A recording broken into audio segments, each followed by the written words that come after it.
Tell me, O Muse, of the many heroes from many places who wandered the many ways of the sacked sacred city of Arden.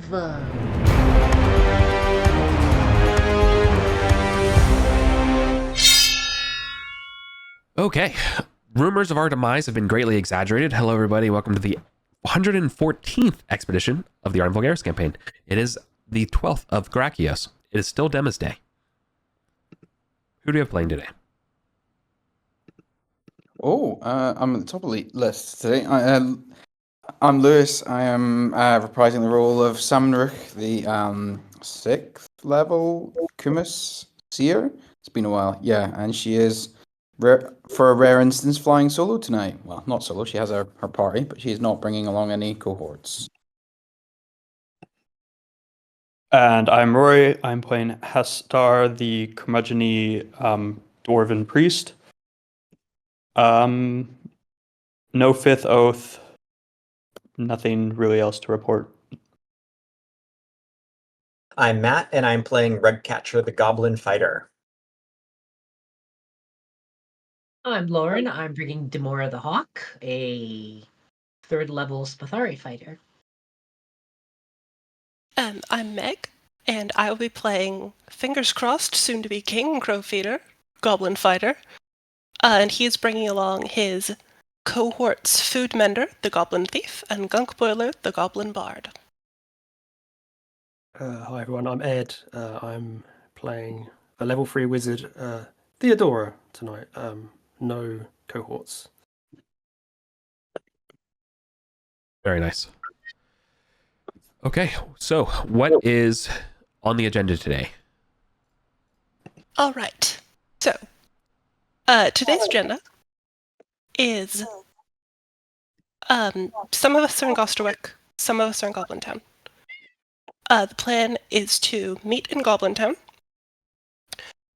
poke at something very quickly that was sort of revealed to us on a map just to see what's going on there, and then check to see what this sort of tunnel in the northwest of Goblin Town that was collapsed, like if that's being excavated or like what's going on there. And then we're going to cut through the arena, head up north through the Setite area to investigate the lizard zone. Okay, to the lizard zones. Perfect. Let's get ready to rumble then. I assume we're all starting in the manor in Meadowcaster. Yeah. So are we in Goblin Town? Oh, nice. So this doesn't apply to you, but how's everybody else getting up there to Goblin Town? Are we walking? Or are we scooting through a rug? I mean, I guess we're rugging to the tower, Rugging. and then and then Outside down or through basement territory like we normally do, and then getting down to Goblin Town that way, right? Okay. Via yeah. Gog's cave, and then down. Yeah. Okay. Yeah. That's fine with me. I just going to need a marching order, and then of course our light sources, and then we're just going to start with one of your light sources being down by half when you're. wait, sorry, one question. Have we cleared out Totally. the slimes from Gog's stairwell? Oh, Nope. hang on. No, so we won't be going down Gog's stairwell. So No. we'll be going through. We'll We'll go through the Halfling territory. territory? Yeah. Yeah, I forgot about that. Torch. Theodora's got a torch. She can carry a torch. That's not a problem. I've got some torches also. We need a marching order. How do we want to do this? I can be first. I can be second. Where are we putting these? You just drawn it here? Okay. Mm-hmm. Well, I think we can, because the beastmen are still in control of the upper levels of the halls of Thoth right now. I'm safe to say we don't need the random encounter checks, but I do need light to be tracked on the way down. Right. So as soon as we go down to the basement to the Tower of Scrutiny, we say the passwords. We descend the 100 feet are odd down to the Great Hall and loop around. That's all going to be eating into the torch. Okay. Yeah, I've got like 3 torches, so that's I can. I've got a bunch too. I Yeah. spent all my starting gold on extra torches since that's all I could. The only item that I can afford. Okay. I've got a bunch of oil and a lantern, but that's better for actual delving rather than just getting used up for time passing. Though I'm happy to hold a torch if anyone would rather have a hand free than. So there is going to actually be one snag that we're going to have to play out as we expedite this part of the start. So when we get through, so we go through the rug. I'm sorry about this, Mattis. We're expediting this stuff. We go through the rug underneath the Tower of Scrutiny. We go down the stairs through the upper level of the Great Hall, down to the lower level of the Great Hall. We meet up with the Sheep Company Beastmen. We go through their territory. We will go up safely, be escorted kind of up towards the actual like debouchement area of the main halls of Thoth. And that's all fine. And I think we're tracking our light and our marching order just as well. But I believe that Count Nikios will flag to you all that while the goblins and the beastmen have a detente between that area that you're going down, they're saying that make sure your thieves are on high alert for traps and alarms and the like, because they've been both groups have been kind of turning this into a no man's land. Okay. So if you're willing to go down there, you're more than welcome. Do we actually have a thief in this party? Your thief's in Goblin Town, so. Okay, well, Theodora can cast Detect Invisibility as we move through here to see if she can see any hidden traps and stuff. Yeah. Have the beastmen been up and down Gog's stairs yet recently? No, it's been sealed off. Okay, right. We don't want to tangle with those slimes, I don't think. Yeah, I'm just if someone has been and dealt with them, then that's open now. But we're not the only ones using this dungeon. Maybe someone else has done the dirty work for us instead of us doing it for them. This usually happens. Never. Okay, so I try and cast Detect Invisibility as we move through here then. How's this marching order? Crowfeeder, what's your third goblin's name? You have Gunk, Boiler, and Food. Oh, Food Mender. Crow, Yeah, food and gunk. You better put me front if I'm going to cast Detect Invisibility. Yeah. Food Mender has the light. Okay, so that I managed to pass that. I don't know how many times I need to pass this to keep chant. It's the same as chant. It's the same as a seer chant, right? Detect Invisibility. Yeah, so I think I'm willing to say give me one more time, and then I'd be satisfied thinking that we solve this through magic and we can move on.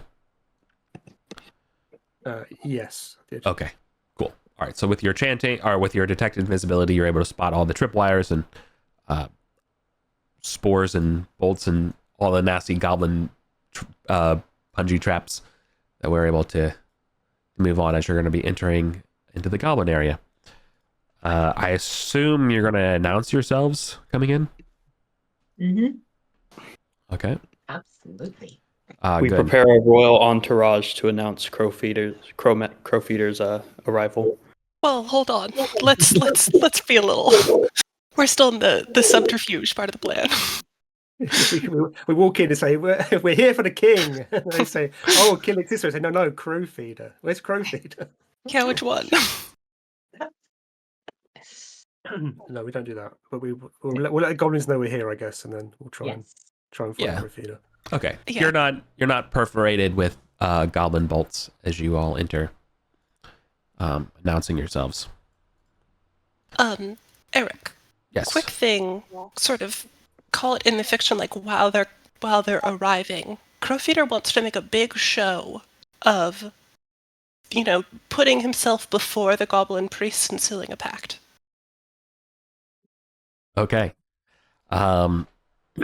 Might be a little too early to make a major show of things, but I think you getting a pact is certainly on board. And let's just, I mean, I'm willing to see how many people are around. Wager it. Never mind. Okay. Yeah. You're struck in with a pretty sizable crowd, willing to go. People love me. Yeah. Especially for you to take on and seek the wisdom from Spitshaver. Ew. So, Can I get a different one? Nope. Not if you want. You want to change the crowd. I don't know. Ooh. Yeah, but yeah, you could, but it would affect the crowd. Oh, no, yeah, no, I'm joking. Okay. All right. As before, Spitshaver will put his head into a boiling cauldron and begin to asphyxiate as he picks it out and gargles and keeps whatever's going on magically inside of him until finally he starts to retch, and out from him comes out a two-handed sword. That's made out of stone. The Lady of the Takes Lake. a long time. Yeah. It's destined. Right. Your job is to deliver this sword to Gog. Oh, Okay. That's your pact. You guys are going to have to tell me where that is. Well, that's not too tough. it's round the corner. There No. must be a catch to this, though, surely. Yeah, it's like he hates the sword and I have to deliver it by stabbing him. Deliver it to his guts. Yeah. We need to go. We need to follow the. So there's the arrows of a sundered span outpost. That post-it note there. So, quick clarifying question. Yeah. Do I get the thing now or when I do it? No, you get the thing now. Oh, Yeah, you already get the perks. okay. Well, then I'll roll 2d6 on the prowling, darkness, hunger, and nightmares. Please do. Oh, Yo. That's boxcars. Cheers, is that? It is truly fated. I know. Hey, group, do we think that I should get +2 to dexterity or once a day teleport? That would get me 18 dex. What's you're a fighter, right? I'm a dex fighter. Yeah, you're gonna get dex from level ups, right? Once per day teleport is like you're never gonna get that anywhere else, right? No. Yeah, Oh, I guess, that's yeah, because that's the 2. Like, All right, yeah, once per that's- day teleport. pretty sweet. plus I two, would get plus two to your a core stat for a fighter is pretty easy to get, right? I believe you. Yeah, every if you odd wanna level be- you have a chance you want to be get that better at also. fighting now, yeah, go for the +2 dex, but like you might regret that in like 2 levels time when you've got a talent for +2 dex. Yeah. The teleport will be sick when I teleport across the throne room to stab Killick in the back or whatever. Exactly. Mm. Yeah. There you go. Okay, perfect. So are we gonna detour to Gog then? And if you got this sword, we might as well do it now, right? I mean, this shouldn't take long. I don't know where it is, so if you guys think that's feasible. It's pretty close. We can do it. Okay. Like, Before we leave, can we also, on the black and white map of Goblin Town, sort of at the bottom of the grid, there's this room here that looks like it was blocked off by falling rocks, or maybe like a secret door here or like here. Can we just sort of take a look at that as a party before we go? We've got to go past there anyway, I think. So More or less. Oh yeah, right? because we're like coming out of this room anyway. Because this is the priests, right? well, the pentagram. Oh, is it? Okay. Mm. Yeah, I don't 'cause it know. is. I kind because they're demon priests. I guess these must be the stairs up to Gog here. Are they? Or it's Well, they look like cave? the stairs down to the lower level of the Oh, is it goblin going halls. down. Oh yeah, yeah. This is Okay, like so the ground floor, and this is the up floor. this cave here, I think, goes up to Gog. Gotcha. Or Yeah, well, possibly this one. Possibly this one here, but yeah. So there is no. So that would be approximately 20 feet up. Or sorry, 15 feet up from the base of the Goblin Halls. There's no. It's just a wall. There's no visible way to get in there. and it looks Oh. like there was a way, and it collapsed. Oh yeah, on that side. Yeah, that would require excavation. Do you want me to see if there's like a secret door or anything here? Yeah, I'd love to see if there's like a secret door either here or maybe even like walk up over this bridge to see if there's a secret door like over here. Basically, like on these. Hold on, I can draw. Like either here or here. Maybe. Well, I've cast detect invisibility anyway on to see if there's anything here where it's collapsed. Okay. You put your eyes to looking at the collapse, and you see nothing out of the ordinary. Just a bunch of rocks. Well, we can move around to where you put that, Meg, and I can see if I can focus and do it around there as well.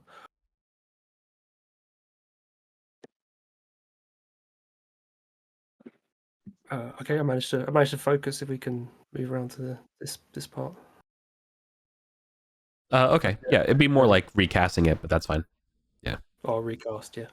Yeah. Okay. You speak the magic words, and yes, up on the wall, you see the outline of a door. There you go. There's your door, crow feeder. Which wall? It would be there. Can I see if there's any mechanisms to open it, or does it look like it's? I can't tell it's a door. Can I just see the outlines of it? You can see it. You can see the outline of a door, but you see no normal way to open it. You would have to go look at it closer. Yeah. And you said this was like 20 feet in the air or something? 15 feet, yeah, from the floor. So it's 15 feet up. Can I detect magic on the door?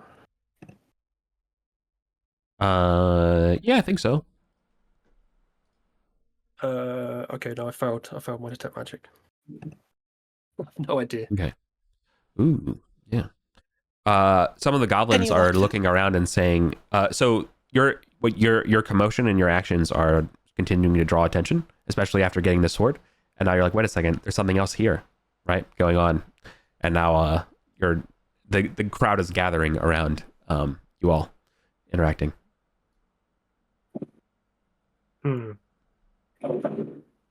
you have your thief with you, Crowfish? I do have my thief, and I think can we just piton and rope up the wall? I have a couple of potions of gaseous form. We could just go through the cave. Someone could go through the cave in. Oh, that's sick. Yeah. Does that work? Like, if there's no light there, you won't be able to see anything. If there's like a bunch of monsters in there, then you're up shit creek. If you turn solid, Yeah.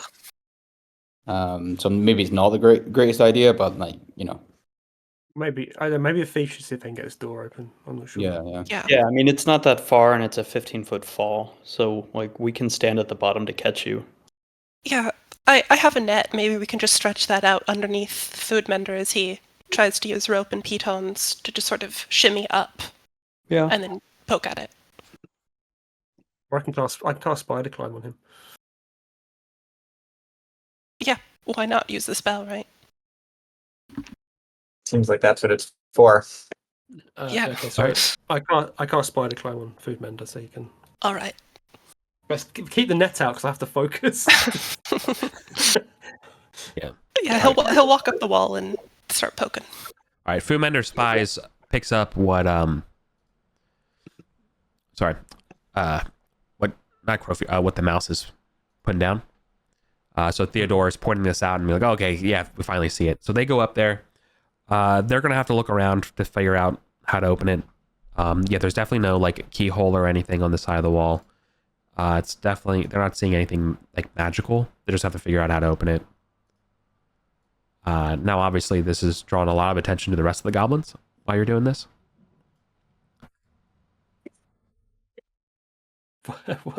What sort of thing are they? What are the goblins sort of saying about this? They're whispering that the scepter is back here. No, I mean, if anything, we're just wondering what the hell you're doing. Okay. So Yeah. Like they're like, what are these Vulgarians up to? It's like we're trying to get into a secret Yeah. area. Crowfeeder will calm the crowd. So he'll stand on the bridge here and like raise out his hand and he'll say, you know, we're just doing some investigating. Okay. Some delicious centipedes. Yeah. These rocks. Legally, yeah. I think, yeah, you can go ahead. You should probably be aware, like investigating stuff in the goblin territories probably would be expected that most of the stuff would be going to the goblins.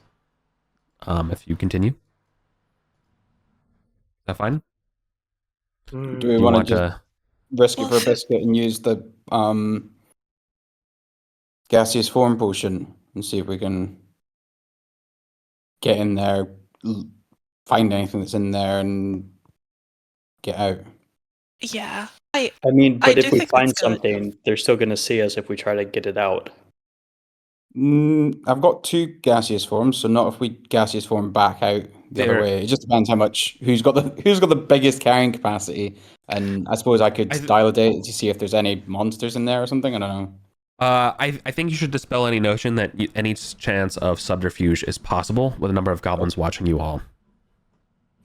So even from like I think we just get in there. Honestly. the other side of it, where the cave-in is. The other side of it's like near where the shamans are. It's like literally like where the shamans are. So like that's like their like the pentagram is like their spot.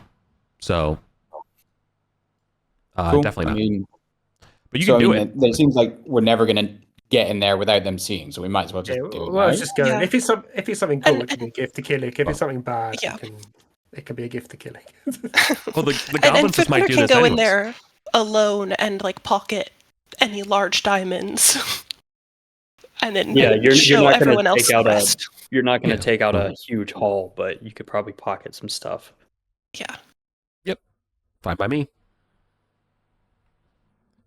Okay, so is the plan secret doors or are we gaseous forming? I say secret door. Yeah. Right. Okay. Yeah, gaseous form was just if we could do that secretly, but no, you need that back. All right. Yeah. Foodbender finds the panel on the left to slide open, which decouples it, making all this dust kind of puff off, and he'll see there's no traps or anything and go ahead in. I think he will need some light. He says there's another secret door. Has a lantern. Perfect. Which he'll strike up. Okay. Yeah, we can get a rope and a grappling hook up there, and then we can climb up after him, right? Is that... Oh yeah, smart. Yeah. Like one's the lip. Yeah. All right. Cool. All right, then a little bit more time goes by, so just mark another 10 minutes off the light, but we'll get in. Inside are scores of logistical items dating back to the Archantine period. This is obviously a 30 by 20-ish. Sorry, rectangular room, solid Archantine stone. But it's very, unfortunately, there's not a lot of glittering treasure in here. It's all pragmatic, pyramids of empty barrels and crates that are all kind of rotten down, broken wheelbarrow. There are a couple bits of silk rope, about a dozen pieces of rope that we could take. There are 6 carpets or rugs. There's a small box that's containing 4-inch diameter spheres that are used for surveying. Yep. The only odd things of use could be, or of treasure, that our dear food mender will be able to procure is a cache of 5 red spindles, as well as a working, relatively rust-free suit of Imperial field plate.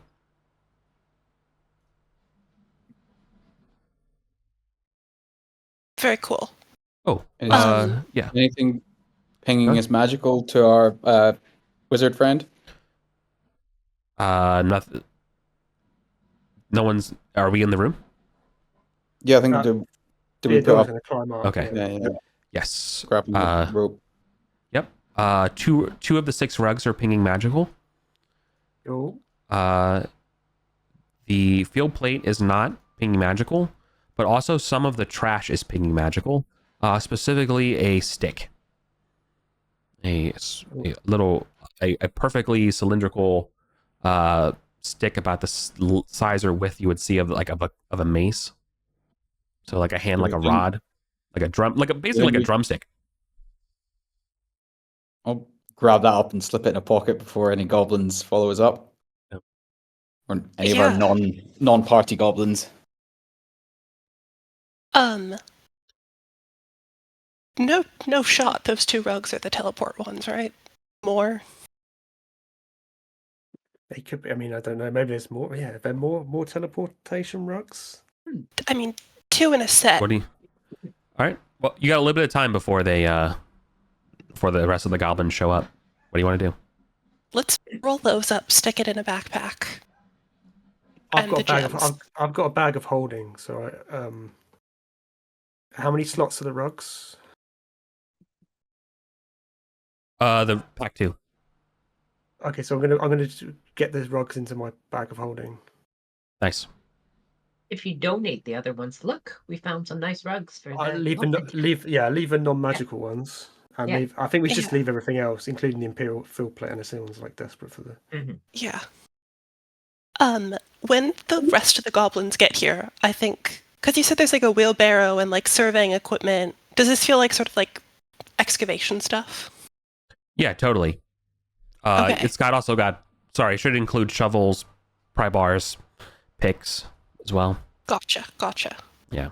Yeah, I think when the goblins get here, Crowfeeder will be like, look what this bounty that we have discovered. It is surely destined that we should reopen the path to Piscarden. It's an omen. It's an omen. And then he'll make then he'll show off the sword again. Sam will make a mime of like her reading the omens thing. Well, yes, I've seen it. Okay. Is there any way that we can inspire some goblins to run off and take these pickaxes and start excavating? Absolutely not. But... Okay. Hey, worth a shot. But you got some magic rugs and 5 gems and a weird magic stick. What's this stick? What does this stick look like? Like, does it have any? It's like a perfect cylindrical rod, about the size of a drumstick. Does it have any like power words or anything inscribed on it? No, but it has a couple buttons on it. It has 3 buttons. Shall we get somewhere beyond the sight of goblins and figure it out? Yeah, it's Or definitely you wood. click the button and it turns into a giant flaming sword. Yeah, maybe on the way to Gog. Yeah. Okay. Let's leave. Let me just quickly check to make sure there's no other secret doors or anything in here though. I thought you said Foodmender saw another door. Yeah, there was another secret door in here. That's how you got it. That's how he got in. Oh, it's like one. It was like one, not like an airlock. Yeah, Yes. it was airlock. Classic secret door airlock. But I did just cast detect invisibility. So is there anything else strange or hidden in this room that? Maybe Negative. usually obvious? Okay.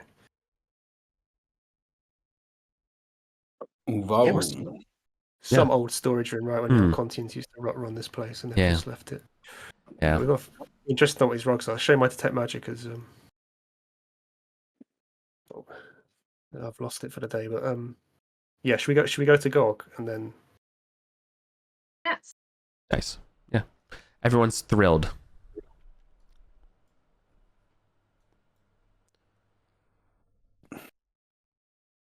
Right. We gotta head down to Gog? Yeah. Sure. Will someone else lead the way? Because I don't know how. Would someone mind giving me the 3-second version of who Gog is? Sure. On you go ahead. Oh no, I was just going to say he's a troll or what's known as a troll, but they're actually Varamani, the race, and he was exiled from the Varamani for doing something. I don't think we know what, committing treason. And he lives near the goblins now, basically. That makes He's just your friendly neighborhood cave troll, really. Yeah, he lives on an island in the middle of a lake in the middle of the dungeon. But yeah, he's quite handy to know. He has lots of useful information from time to time. Yeah, so I guess go out of this exit that's marked Southern Span Outpost. It doesn't quite match up with the map. We've got this map at the bottom with the one we've got drawn out. But yeah, I guess we'll head up to Right. what we've called the Southern Span Outpost. I don't know where we should be looking. Yes. Up So here from Rory's Yeah, thing, yeah. So you're coming out. So up at Rory, you're coming out from the light blue. You're coming around. Yep. Yep. You're entering Commander Spit. Sorry, not Spit Shaver. Cave Hedger's domain. This is the place. This is actually the way you came in. Through from the goblins. Yeah, we came down this way. Yeah. As you come down through this light blue with the X's through the question mark, then you go over to the right, go around, and yeah. So you already met these guys before. Good old Cave Hedger. Okay. You have to go climb up through the base of an old statue, which will then dump you into Gog's cave. When you guys will head out and get out from the statue, yeah, you guys are looking at literally a massive, expansive cave with a large, rather slow-moving lake in it, connected through, with a stream running through it, and you know that it gets faster towards the northeastern edge as it goes towards the waterfall through the rocks. There's a little island on the cave, and you can know that there's a little bit of a little like fire pit and a couple buckets and things around. And Gog likes to hang out around there. But Gog is currently not there. Oh, plot twist. I'm gonna detect invisibility again to see if Gog is hiding somewhere in this room. That's not going to work because this room is probably too big for that. So I need you to give me a better vector or direction. Well, just on his island. Oh yeah, sure. You can look around there, scan for him there. Has he ever not been here before? He's When- normally here, but Okay. I don't know. He I mean, probably he- has. he He has could got be- wandered in the past. Could be here in his room.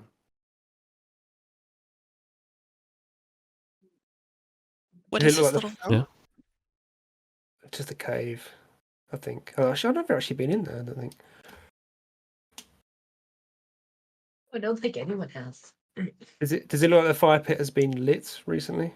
No, it looks well, I don't know when you say recently, no, but there's that last been- hour or so. I don't know. yeah, not in the last hour or so. Maybe this mission's gonna be harder than I thought. Crowfeeder. Maybe he's relocated. He's not been here for quite a while. Sure. You guys Well, hear we some could ask stirring. Some stirring. The part. I'm looking at where the party icon is here. Again, what's your light situation right now? Sam can light up a light now that we've done the. Oh, well, Foodbender's had his lantern, so don't worry about that. Oh right, okay, but there would have been a time passes, so that would have. Yeah, used- exactly. There was a time So- Yeah, there was at least one. Yeah. Okay, we can kill one of his flasks. Okay. Okay. So sorry to interrupt you, Ed. Yes. Over here to the east, down this thing, you can hear some shuffling of several sets of feet. And scratchings on the walls of a wet cave. Is this actually where Gog lives? This cave? Yeah.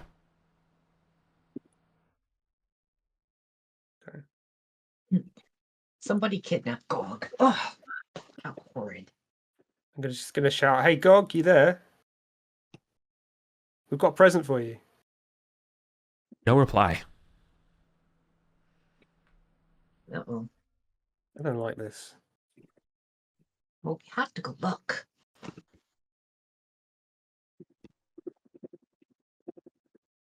No, we'll go look then. Okay. You guys cautiously enter, and you'll see that there are 3 large green horse-sized centipedes currently devouring God. people. No, it looks like either goblins or beastmen, small people. Are they taking any notice of us? No, yeah. They've acknowledged you, but they're going back to eating. Okay. Well, let's leave them if they're having fun. Was Dalton's darling of small stature? Nope.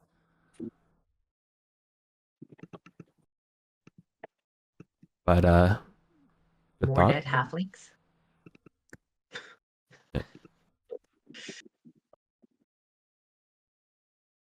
Well, I mean, Gog's not here, but we could ask this cave hedger character if he's seen Gog recently. Yeah, I think that's a good Yeah. idea. Munch, Or munch, munch, is there munch. any like, is there an amount of traffic through here often? Not really. Well, sometimes it leads to the obsidian gates up this way. To your best knowledge here, it looks like these horse-sized centipede things are eating a bunch of zombies. Ugh. We know zombies do show up from time to time. But no, there's no dog-sized thing in here. Okay. Let's go ask this cave hedger whether he's seen Gog recently. Because Gog does like hang out with the goblins sometimes. And they're the ones most likely to come through here as well. Sure. Okay. Oh, Ah, that is a good question. Vulgarians. Welcome back. Crowfeeder can take point on this. He'll sort of.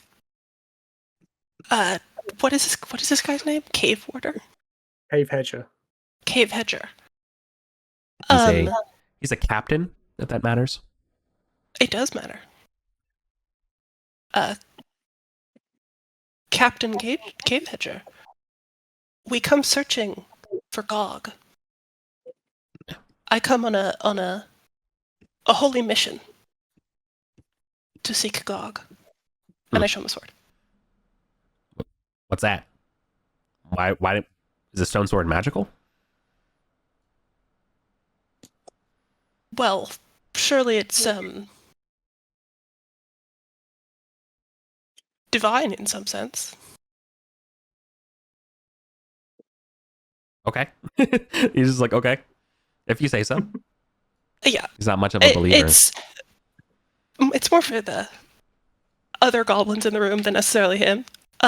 But basically, I'd ask him, has he seen Gog? Or heard anything about Gog recently? No. You should be out there. I don't know. He's not. He goes on walks.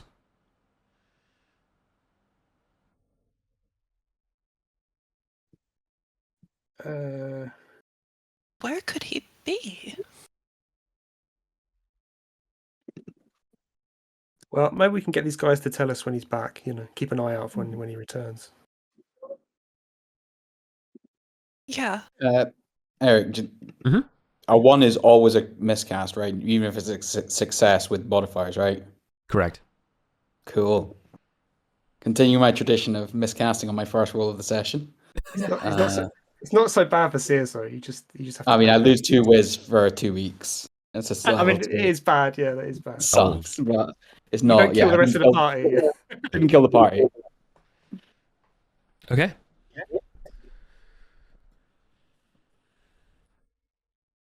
I mean, yeah, I mean, let's ask him to let us know Mm-hmm. if Gog shows up. Let him, maybe ask him to tell Gog that Crowfeeder in particular is looking for him.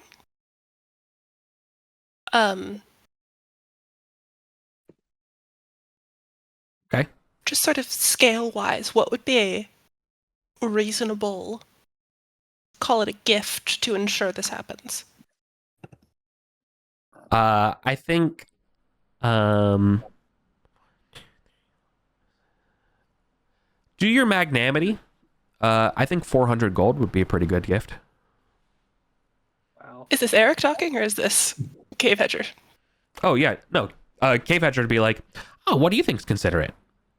You know, I'm really busy with my war, and I don't have time to look for a troll. I mean, this is classic goblin behavior, but you would know that. Oh, They yeah, want of money. course. I would do the same. Yeah. And yeah, you're not. None of you are getting away with like giving away like a little bit of gold. Everyone knows you're rich. Yeah. So. And Crowfeeder wants people to know that. Yeah. So.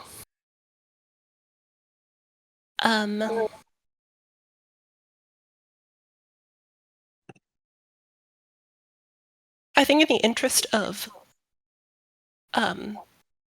ensuring this guy who seems to be important likes him, he'd be willing to meet that price. This Which does is not 400. ensure that he likes you. This just ensures that he'll leave a message, to be clear. Oh no, I know, but in the I'm not Haggling. lowballing him. Yeah. No, for sure. That's definitely perfectly reasonable. Yeah. Like, I'm making sure he doesn't not like me, I guess, is more my point. Yeah. No, 100%. This ensures that. Okay. Perfect. Okay. Money exchanged. So, are we going to go check out this other spot in the Goblin Town? Where are we going? Back to Goblin Town, I think. I thought. Wait, Bisgarden. I thought. Yeah, but aren't we checking out this this area to the northwest? Oh. Is that where? Oh yeah. Well, when we were in Goblin Town, could we have just looked at the, or we can run back there, but just to like look at what's the status of the Bisgarden tunnel? Oh, it's a horrendous embarrassment to the Goblin war effort. They say it's laden with undead and traps, and Setite casts spells and strange creatures called set beasts that set upon them like dogs. Yeah, like everyone's talking about horror stories about trying to get down to Bisgarden because remember the king sent the whole goblin army there and got their butt kicked. Yeah. So when you ask what it was like, it's like it was hell, or you just hear I don't want to talk about it from a goblin. Yeah. Fair. Fair. So maybe we don't want to go through the no man's land, but then maybe we just want to go up that set area and then come down from the other side. Like, I guess my confusion was I thought that this tunnel in Goblin Town collapsed to Bisgarden. It did. That tunnel's gone. Yeah. Oh. That tunnel is Right. unexcavatable. Oh. Yeah. If the goblins could have used that to get back to Pisgarden, they would have. But that's the problem, is that it's not. It was. Wait, then why are we it was trying to closed down. reconquer Bisgarden? It doesn't even connect to our territory. So? I know why. Yeah. It's his ancestral home. Connections Yeah. of an ancestral home of one generation. Yeah, ancestral home for like a month. Yeah. So it's a principle. Yeah. So we're hanging out in Cave Hedger's cave. Captain Cave Hedger's military outpost. between him and the beastman down here. Would the group be willing for Foodmender to spend 2 oil flasks or perhaps 2 torches to just wait in Glug's cave for 2 hours in case he shows back up? Sure. I mean, it's just the time passing, right? Mhm. Yeah. Sure. I can take a look at these rocks as well. While we're... Yeah. And this with this stick that I wanted to look at, get away from the group and press some buttons. Sure. All right. Sam, you press the button. Let's do this first then. Sam, you there's 3 buttons, obviously, like bottom, middle, top. None of them are pressed. I will point it bottom of the stick down, top of the stick up, so it's not pointing at anyone in the group, and then very gingerly press the top button. Nice. It turns into a 10-foot pole. Nice. Press it again. Nothing happens. Okay. Oh, is it another rod of kingly authority that Heronby had? That could turn into like an axe, a long sword. Okay. I'll press the second button on it. There's a middle button and a bottom button you haven't pressed yet. Yeah, I'll press the middle button. Okay. The middle one turns it reduces its length and expands its girth into a quarterstaff.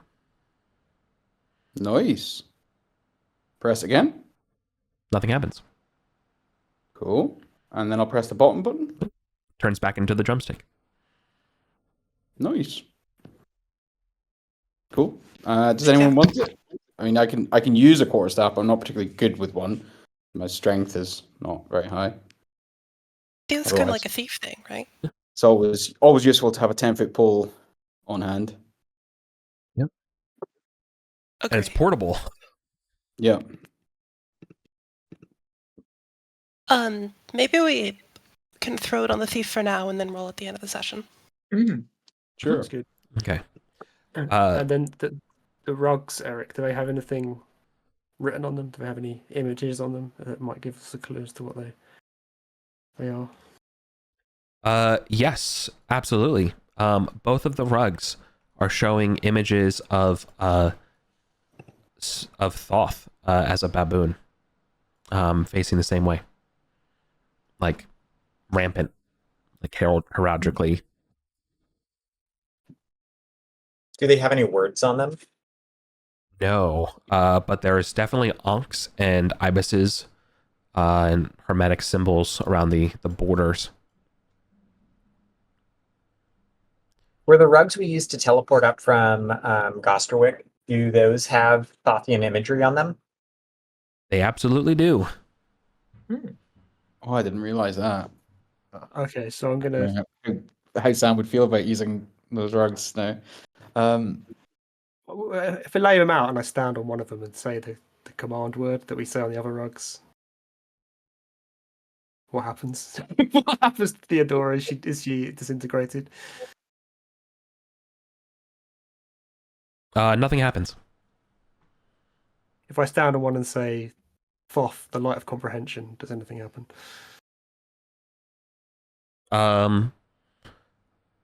Nope. Nothing happens. Okay.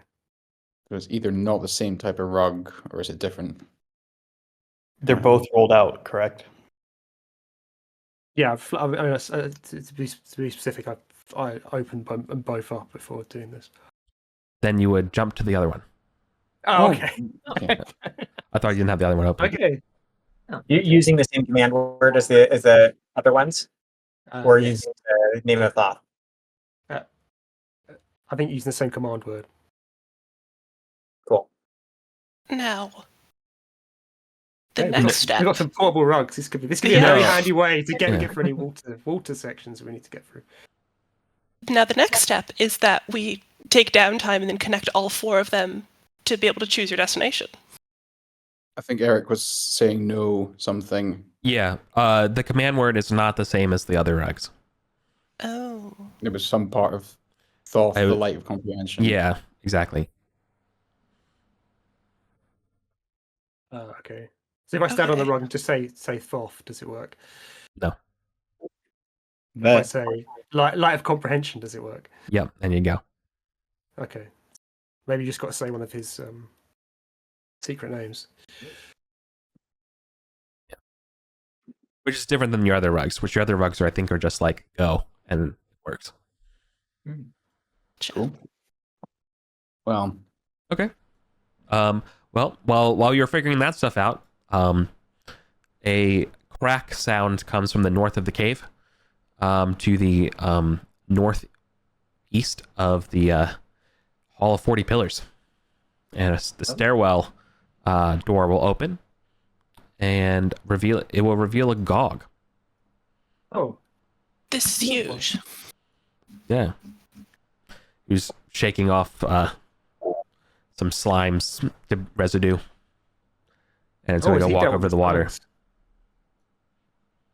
Has he dealt with the slimes? I wonder. Question for the party. This guy's friendly, right? Oh yeah. Normally he can be devious. But yeah. like, are you nice to him? Give him nice things, and he's nice to you. He likes Gotcha. shinies. Yeah. He would look around and be like, Vulgarians, Salmon Rock. Good I don't to know see you, my friend. I don't know these. And pointing out to all the goblins. Well, as is in true tradition, we bring you new friends, and they bring you a new gift. Oh, and Hastar, favorite dwarf. Greetings, buddy. Yeah, he's washing his hands in the river. See, you took care of PK's slimes.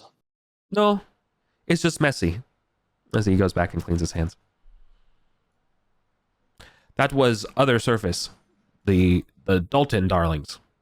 Again, this guy's like 9 feet tall, large, like orbital lobes, not hairy at all, and wears this like relatively like kind of rags and stuff, with the exception of this very spider webby, spindly gold, almost something you would see out of like an elf out of Lord of the Rings thread cloak. It's completely like out of fashion with the rest of it.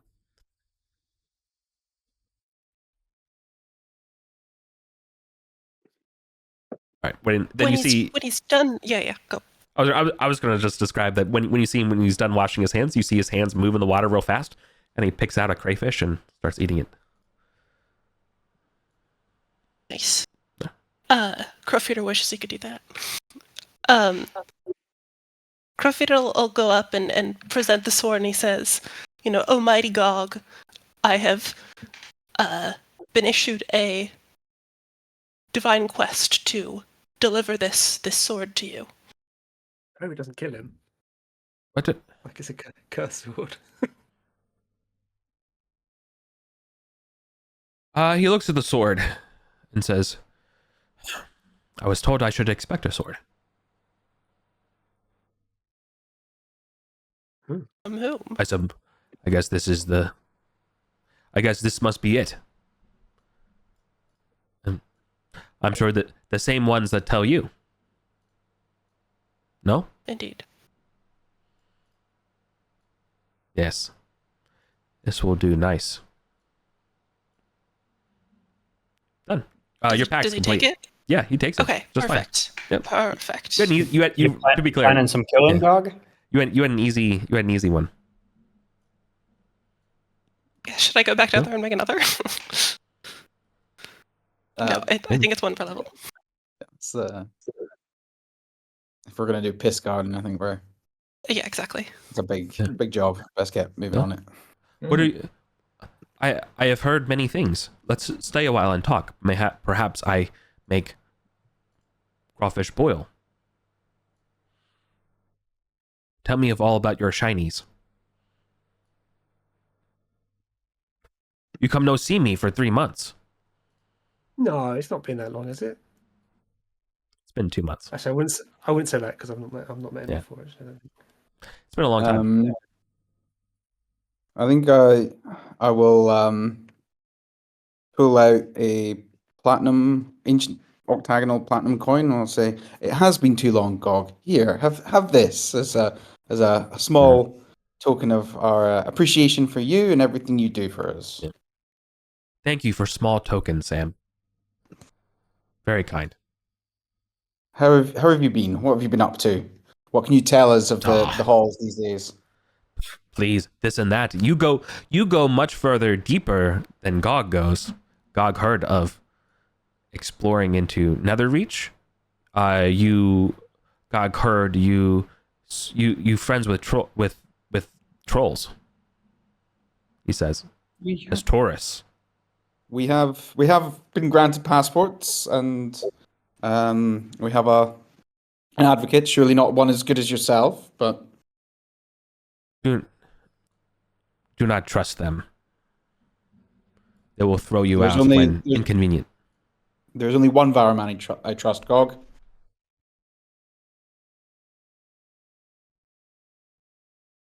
Yes, the Thane, he says as a deflection. But no, he acknowledges that. Are you being truthful? I mean, I don't know. He's a that cop. You can't trust lie. him, but it's not a. I suppose it's that I trust him most. Yeah, there's a sincerity that he picks up on that. Yeah. Your body odor reeks of sincerity. And come, then you will hug. That was not a compliment I expected to receive today, Gog. Well, they're happy to. But Gog would love to know all about what you've been up to. He's heard that you're with the Beastmen and wants to know whether or not you're going to be his neighbors on the top of the stairs. Have you made decision on? I'm not really clear as a player on where we stand on that, so I'll leave that to someone who's been more involved in that. We're still considering it, I think, right, Pastor? Yeah, we've been debating the merits, but our feud with the Setites runs deep, as I'm sure you're aware. Surely Sir Sorrow has been whispering into your ear. Has she been trying to convince you to convince us one way or another? You know, I hear a lot of people convince me of many things.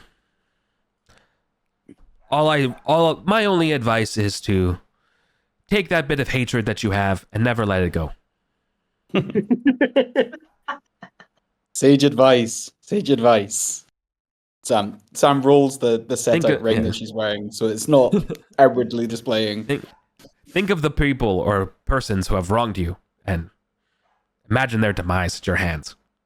Over and over and over again. We do that a lot, actually. Yeah, I think we're of one. Yes, that is why we are so similar. Kind.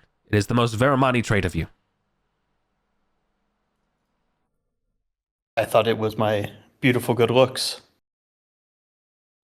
Your hair is long. Perhaps you would like a wig. No, I do not like my hair. Hair is too tourist for Gog. Too tourist. Yeah. He doesn't say tourist, he uses the Veramani term for tourist. Okay, yeah. But it means sunsider. Outlander or something. Outside. One who gets fat eating food grown under the sun. Sassenach. Did he just call us? Did he just call us the Varamani word for Sassenach? Yeah. Sure, I don't know what that is, but yeah.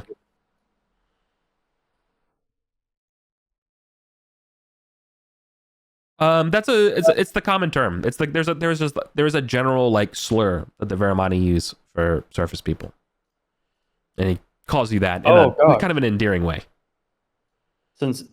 Since you know of many people and their whereabouts, have you heard of this Christios the Red? One of our party seeks him. Christios.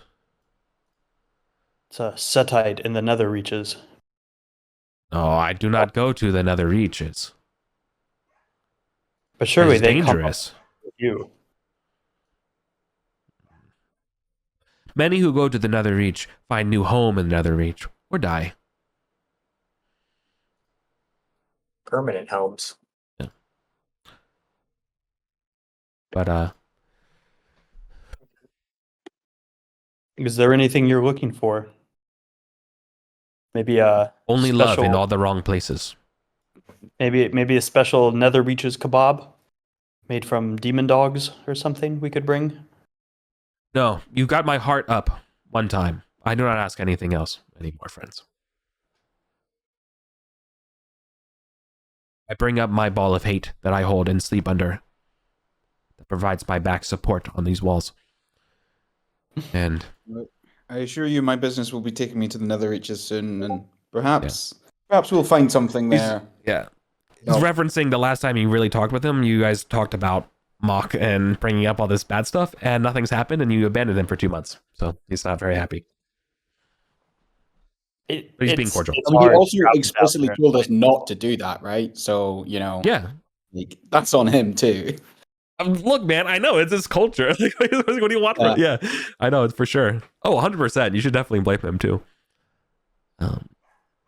Really when your mom says, "No, I definitely don't need you to do that." She Yeah, definitely doesn't need you to do that, and then gets mad at you for not doing it. Yeah, exactly. No, you got it. That's the spirit. Cool. Piss games. I'm sorry. No. If anything, you get the impression that Gog does not really care about what's going on in the Nether Reaches or really anything below where he's at. He's mostly interested in the development and politics of this area, the goblins and the beastmen and the Setites and stuff. He's like fascinated by what's going on up here, and wants all the details and information and the coming and goings. And that's what. So when he was asking you about, are you going to take that thing? That was really just like in general, like, are we talking about the most recent current events and politics and anything you want to share? Is there anything you would be especially omitting? I think probably current status on the Setites, right? Like, if we're still debating what to do about that, we don't want to overtip our hand. But from our past interactions with him, does he have a strong opinion about the Setites? No, we've seen him talking to Setites before. I don't think he really has any particular animosity to them. I don't think Varamani don't really care about our kind of religious. He talks with everybody and plays them against each other to benefit himself the most. Yeah, basically. So he will play nice with everyone and say what you want to hear.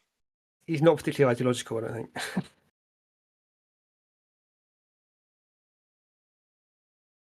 think. Yeah, should we leave him be now? Yeah, I think so. Yeah. Unless he has anything specifically to talk about Piss Garden or the No Man's Land, then we can always come back. Yeah.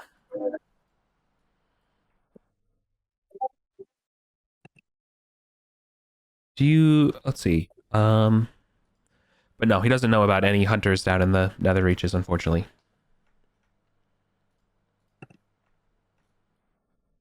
Perhaps you know where. What did they call the other Varamani? The like brain dead hunter ones that don't speak and stuff. The shame of the Varamani. Yeah. Just like basically feral Varamani. It's like, do you know where the feral Varamani down below? Do they take prisoners? Do they eat their captures? We lost some close friends recently. I'm sorry. It is best not to dwell on them then. He does not answer, so the worst possible thing. Yeah. The answer is the worst, so he won't give you that answer. He'll just say it's best not to dwell on these things. But I'm sure you can read between the lines there. But yeah, he doesn't know too much. Onward to the Gardens of Piss. Mm-hmm. Okay. Good luck. We're back soon, dog. Yep. Yeah, I think back through Goblin Town, just through the arena, just kind of poke around and turn tail if things are awful. Okay. You're fine. There's no encounter towards the arena.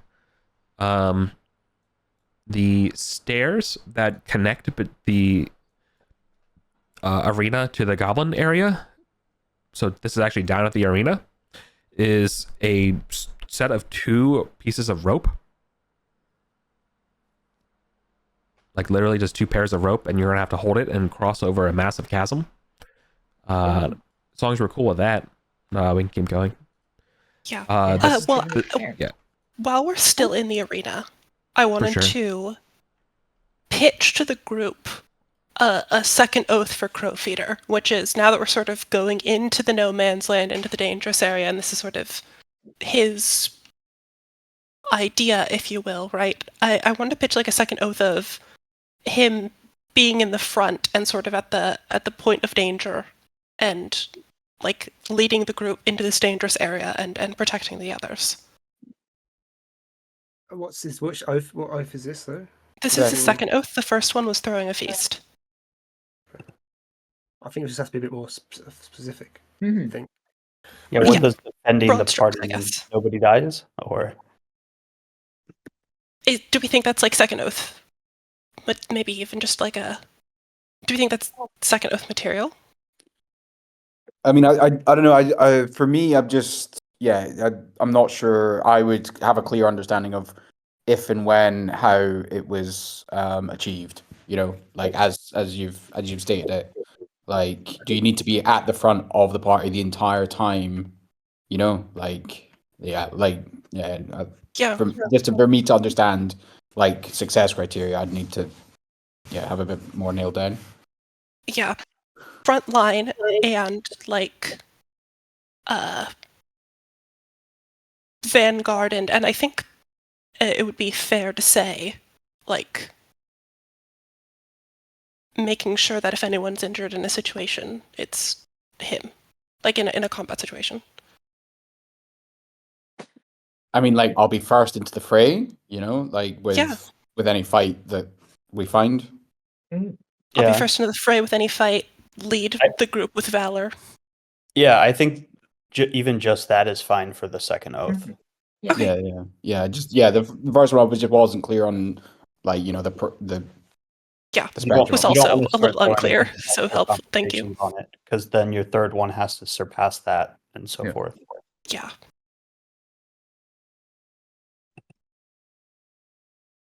Okay.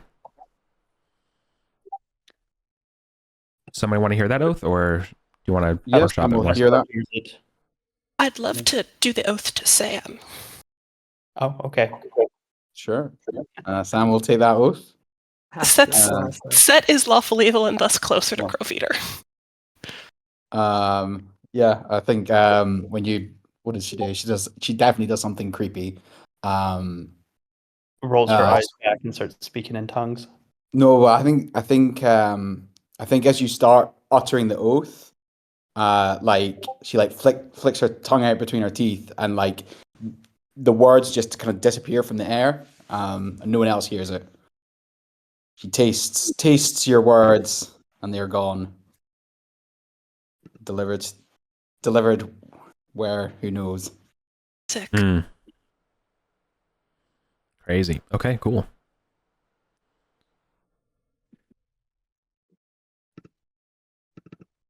Thank you for following me on that tangent. Mm-hmm. Cool. Shall we cross the rope bridge? Yes.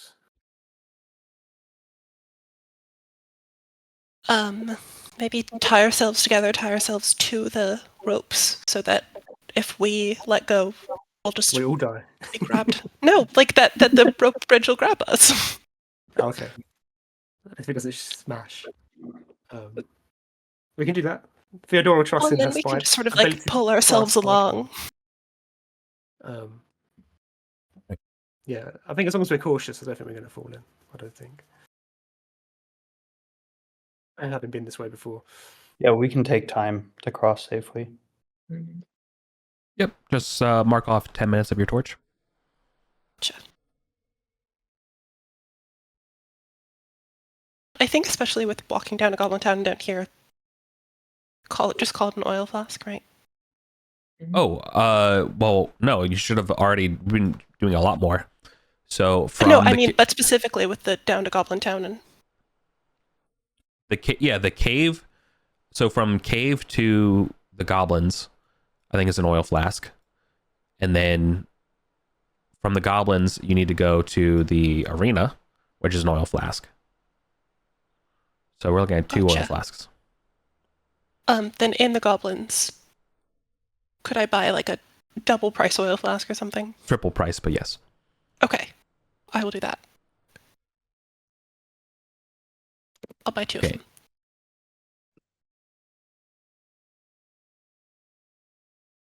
Nice. Okay. Cool. Then we have taken our time to cross. Sure. Cool. Then it's just going to be another time passes, so we're going to have to burn another torch as we make our way up to the Setite area. You hear the sounds of goblins whispering ahead of you. What's the marching order? Got it. Just put it. Oh, you got it down there, do you? So you need to be in front, or you can be shared with somebody in the first row. I'm going to have to go in front anyway because I'm going to have to cast Dispel Magic on this magic mouth, right? Yeah. I would be fine in second row, but I'd leave it up to the party in terms of is that actually following the oath, right? You need to be in the front. Yeah, I just wasn't sure if front Well, meant. you just need to be able to get in the fray first, right? Like, Yeah, that's true. so if you can, wherever you want to be, make Okay. sure that you're the first in the fight. And then if the fight comes to us and you're not the front, then I think that's an auto fail. Yeah, true. 1, 2, 3, 4, 5, 6, 7, 8. Yeah. Okay. Cool. All right. So, I guess we're going to proceed along this corridor from 9 to 10. No. You're not. So stop. When you are coming up toward 9, you're hearing the sounds of goblins whispering. Oh, that's here. Okay. Yeah. You have not made it, so you cannot see at 9 yet. You're still coming along the way. Gotcha.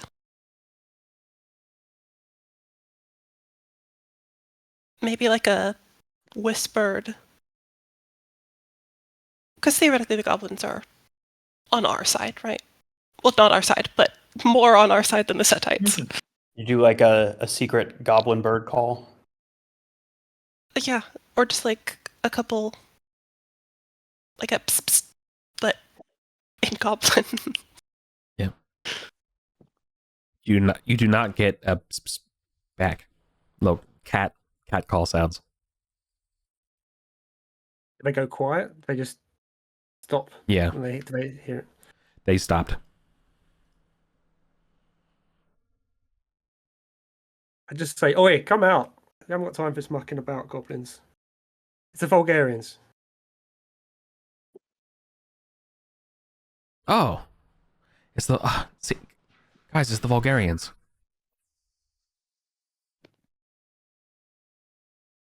I think we'll approach them. Okay. Cool.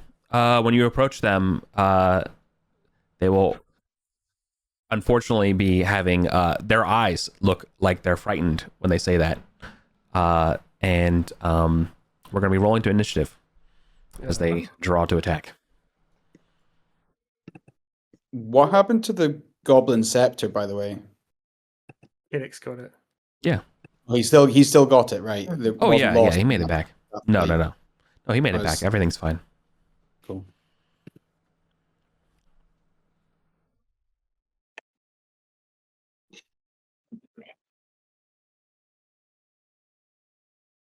I'll roll better than 13. Damn, we both rolled 13s.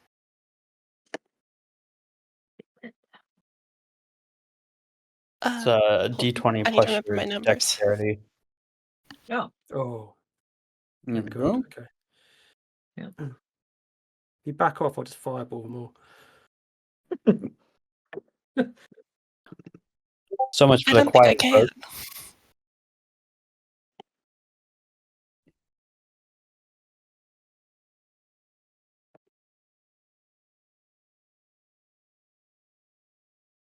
We know that they did take slaves, so they've probably corrupted them. No, we must do as we must. Unless they're like associated with Scanning or something, maybe. Hmm. Yeah, that's true. That's a lot of goblins. Yeah. I mean, Charm Person isn't a particularly hard spell to get, right? I presume goblins count as people. Mm-hmm. They do. Of course we do. Like, they would just be prisoners that have been charmed or like forced to in some way. Yeah. Did I win initiative? You want did. initiative, yeah. Okay. Uh, do they seem immediately hostile, right? They seem immediately off. But yeah, Right. read hostile, so we should go to initiative. Can I They look scared. right. Can we proclaim, or Crowfeeder will tell them to but they're not, so they're scared, but they're not immediately like going for weapons. No, they're going for their weapons. Okay. Crowfeeder will immediately tell them to stand down. We come here in service of King Killick. In service to the war effort. They're more. Their eyes go from fear more to despair. Okay. Well, these seem like deserters, so let's kill them.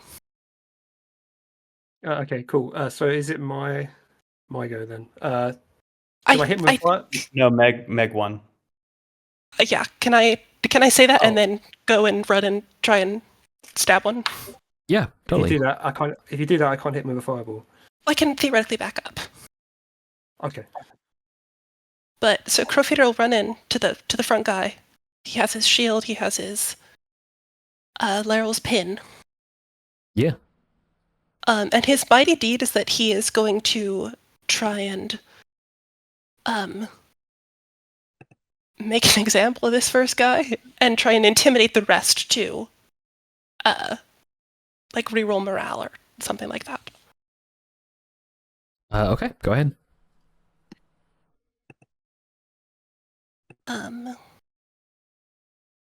So he doesn't get his mighty deed, but that's a 17 to hit. Yeah, that hits just fine. Perfect.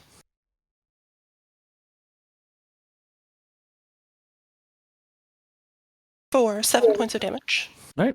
He dies. Okay. And then I'll back up again, but still certainly at the front of the party. Shield up. Sick. Do these all look like goblins, Eric, or are there any non-goblins in No, this group? they definitely all look like goblins. I mean, the only Just problem with sleep. I don't have sleep. The only point with hitting with fireball is it's going to make a big noise, right? That's the. Mm-hmm. Web? I don't have web. I've got fog cloud. Or None of darkness. them are dwarves and very convincing goblin grease paint. They should Why? be punished for that. It's appropriation. Don't do it. Don't do it, kids. Don't do it. Why not sleep? I don't have sleep. Oh, that do it. Yeah, so I'm just going to cast fireball. Yeah. Yeah, I Now's can get your them all. presence with authority. That doesn't work. I'll use luck. That does Yeah. work. Yeah, I'm only gonna say that gets them all. Roll damage. 4d6, isn't it? Mm-hmm. For 11 Yep. points of damage. Yeah, that kills them all.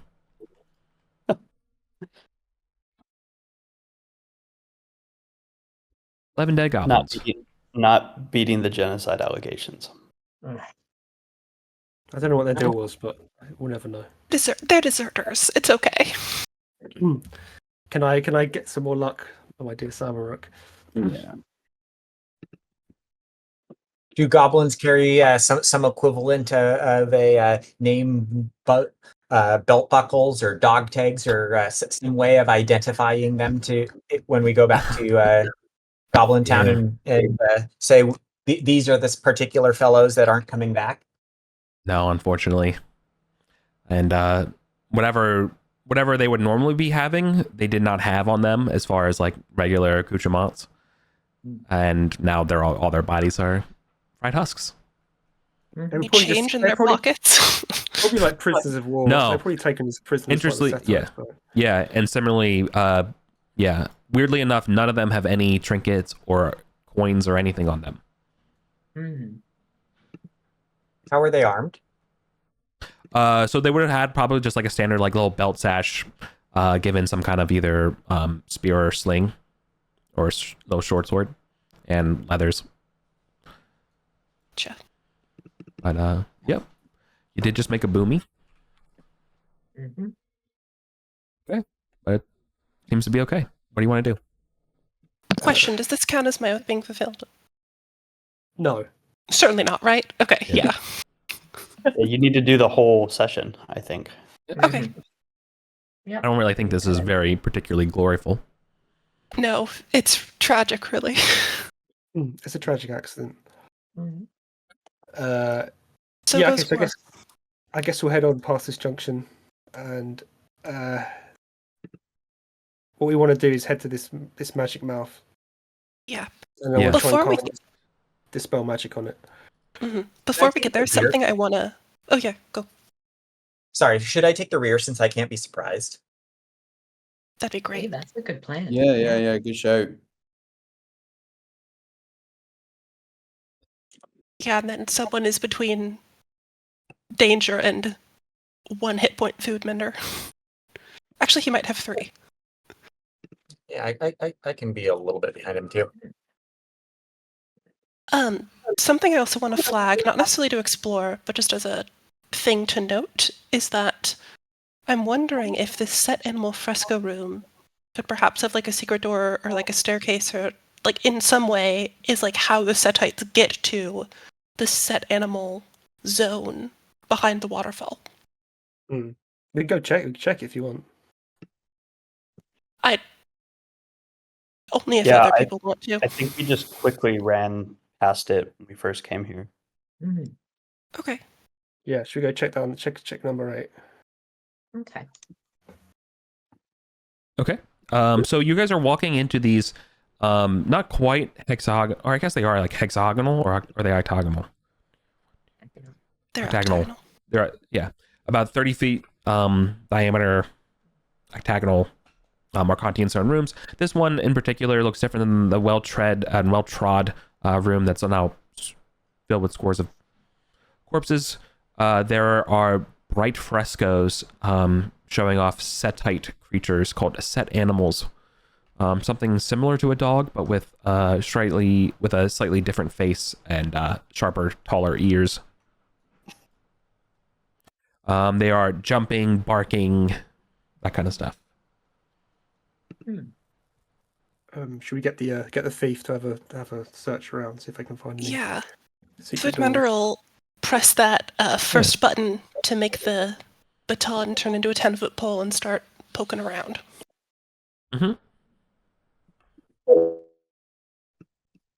Looking for traps or buttons or secret doors, staircases, that sort of thing. For sure. Yeah, he thinks that the southern side is a secret door, but does not know how to open it.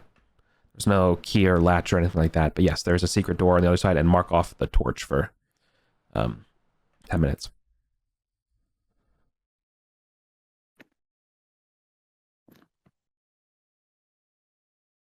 Is there anything painted on the door? Yeah, there's this whole room. There's 8 different pictures of set animals. So looking at the set animals in particular, do any of them like have prominent eyes, or that we could? Well, yeah, they all have eyes. Okay. Well, I'm going to go around and check the eyes to see if any of them are actually buttons. Sure. Which one do you start with? Which side? Well, if there's one on the secret door, I'll start with that one. Yeah. Okay. Yeah. You press in there, and yes, that eye inlays and presses further back, and you hear a click. And Huge. I'll push it open. Nice. See what's down there. Yeah. The door will pivot, and it will reveal a staircase, completely dust covered, descending. Yeah. I wonder So- if this might well go So back. if they are doing stuff down there, they haven't re-upped supplies or Yeah, that's true, it's isn't it? been a while. There's definitely no footprints or anything in this stuff. It's like Zero. No one's been here. Okay. Yeah. Or it's like a multiple entrances situation. And, Maybe they like- don't know about this one. Yeah.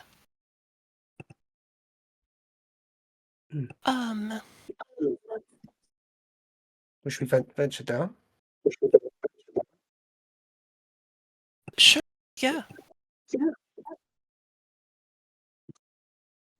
Yeah. What do you want to do, gang? Yeah, let's go down. Okay. Eric, is it a spiral staircase or is it like go somewhere? Oh, it's a spiral staircase.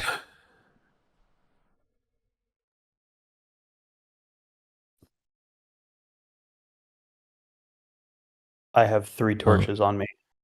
Yeah, Okay. you'll have to. Yeah, this will be. You'll go down a whole. Well, I guess you're like basically going down half a torch length, and the stairs continue. Do you want to keep going? Yeah, Do a once whole it comes out. Mhm. I've got Okay. plenty of torches as well. All right. And I've got light spell as well, so if you need it. Okay, then at the end of this first torch, this whole light being burned down, yes, you'll be descending down into a new area. It will debouche. It's like 250 feet down. Exactly.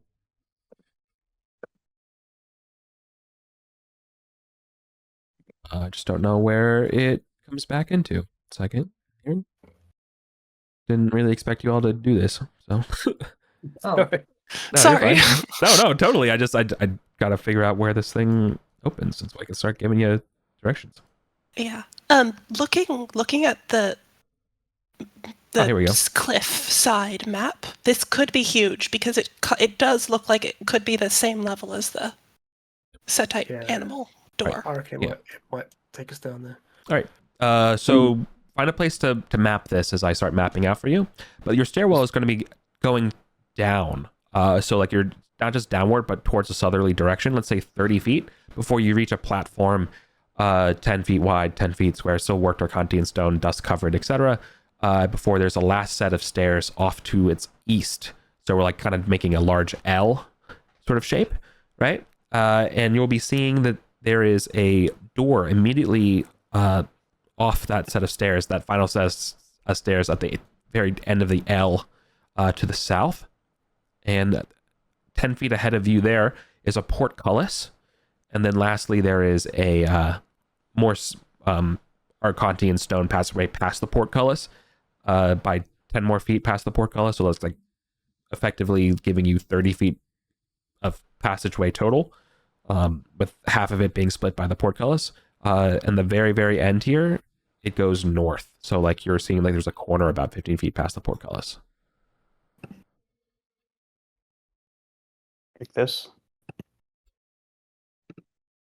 Yeah. So like, Oh, yes. you know, stairs, door,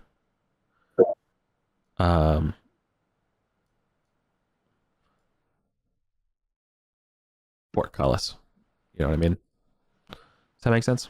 You can just clean that up. But Yeah. Are there any sounds or smells down here? as quiet as the grave. You hear the faintest dripping of water in the distance. And the mechanism for the portcullis, is it on this side or? No.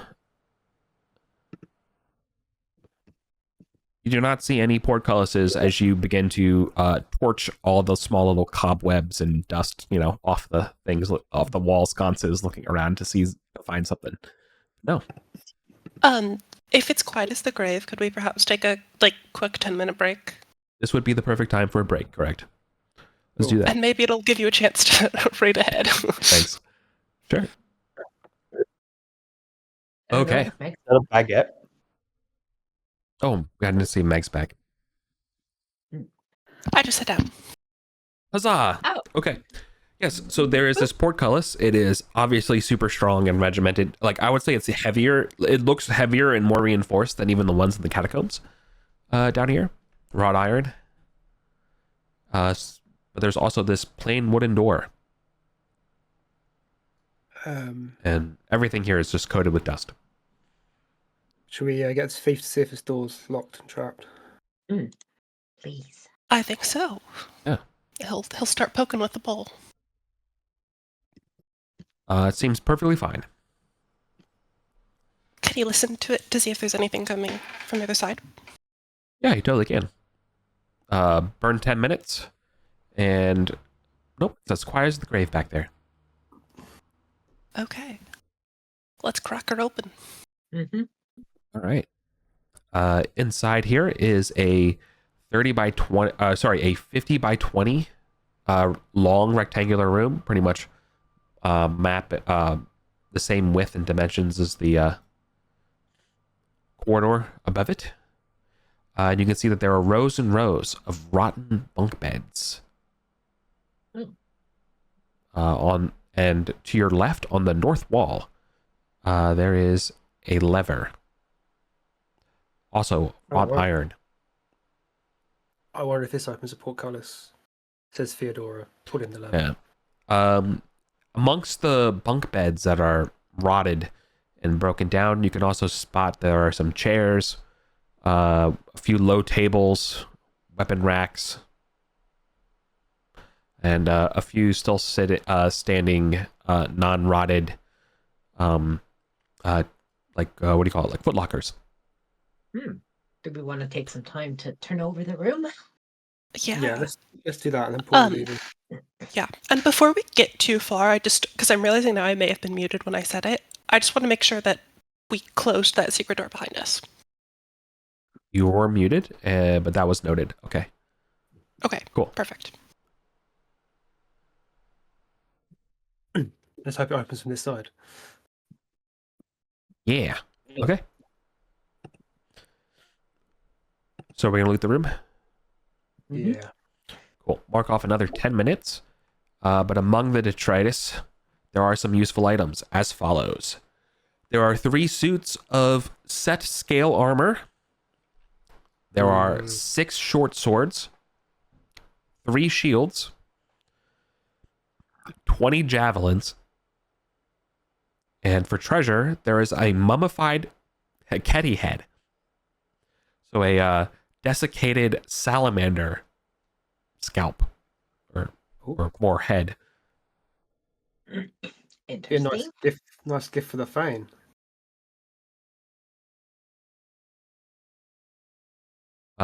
Furthermore, cracking into the chests that aren't locked, you can find some various nice personal effects still left. For example, there's a finely carved set of chess pieces from obsidian, as well as a fine sandalwood snuff box. Any of these seem magical? No. And then lastly, there still seems to be some valuable incense.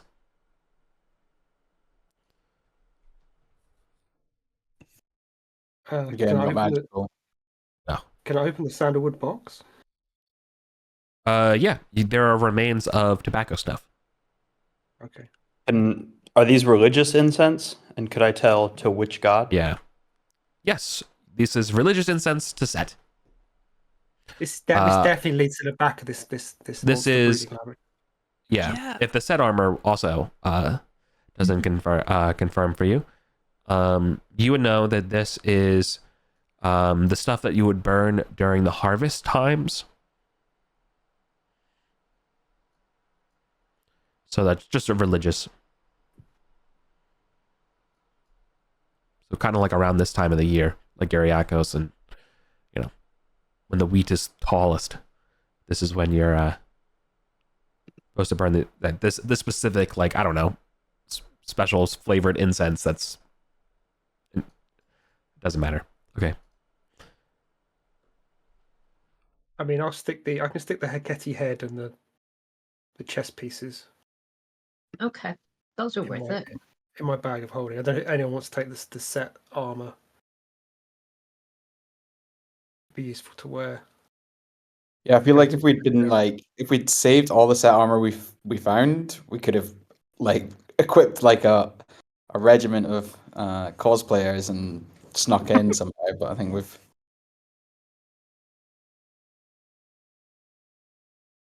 But that's it. I did mention the on the northern wall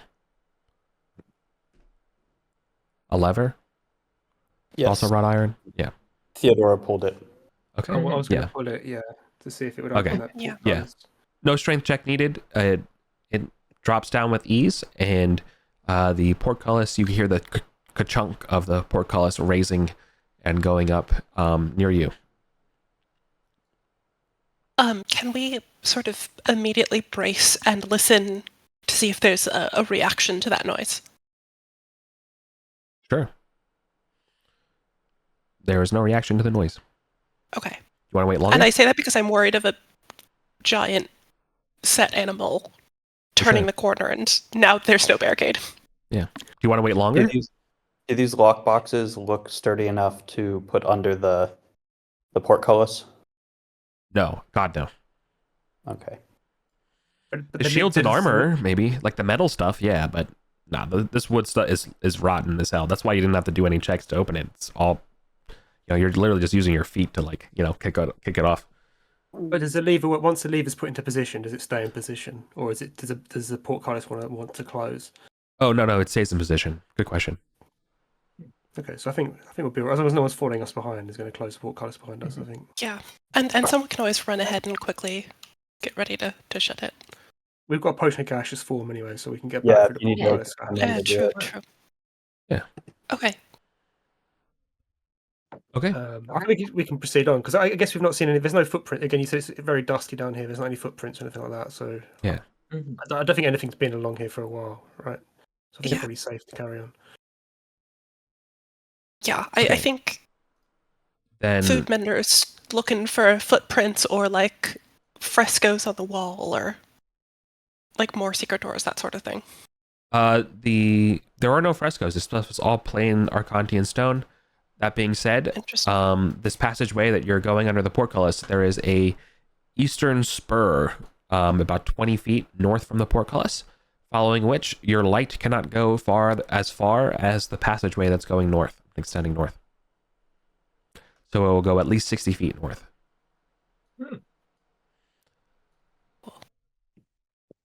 Shall we poke our heads east? Yeah, well, to your east, let me give you some more information as well. You should see that this spur is at least 55 feet in length, and it terminates at a door, a wooden door. That being said, from that 55 feet, there is another set of doors, kind of forming a symmetric north-south looking set of doors. So this would be 30 feet from the party symbol on the map. And each of these seems to be like a little alcove where the door is 5 feet offset from the normal pass. Because fuck mapping, apparently. So it's, it's like a little thing where, yeah, something like that. Right. All of the doors look fungible with each other. Nothing particularly stands out between all of them. Again, all dust coated. The dripping stuff you could still kind of hear from the north somewhere. We want to just go clockwise. Yeah, let's open the northern one. North, east, Yeah. south. Yeah. Go. Yeah, and there's still no footprints, right? No footprints or anything Okay. to note. Let's crack them open. You crack them open. I Your will. job. It's Which your one? job. Which one are we doing? South? North. North. Okay. The door opens with ease, and you're looking at what a once sumptuous bedchamber that's now rotted and dusty. There once was a fine table, of wood and such, scroll cabinets, frescoes on the walls of a red-haired Set, petting his flock of Set animals. But there's no one alive or anything like that. But this place does seem to be like, this was probably someone of prominence.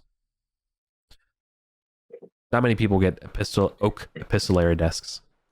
Yeah. Oh, nice. Check out. Can the we desk. look in the drawers, and is there like an armoire or something?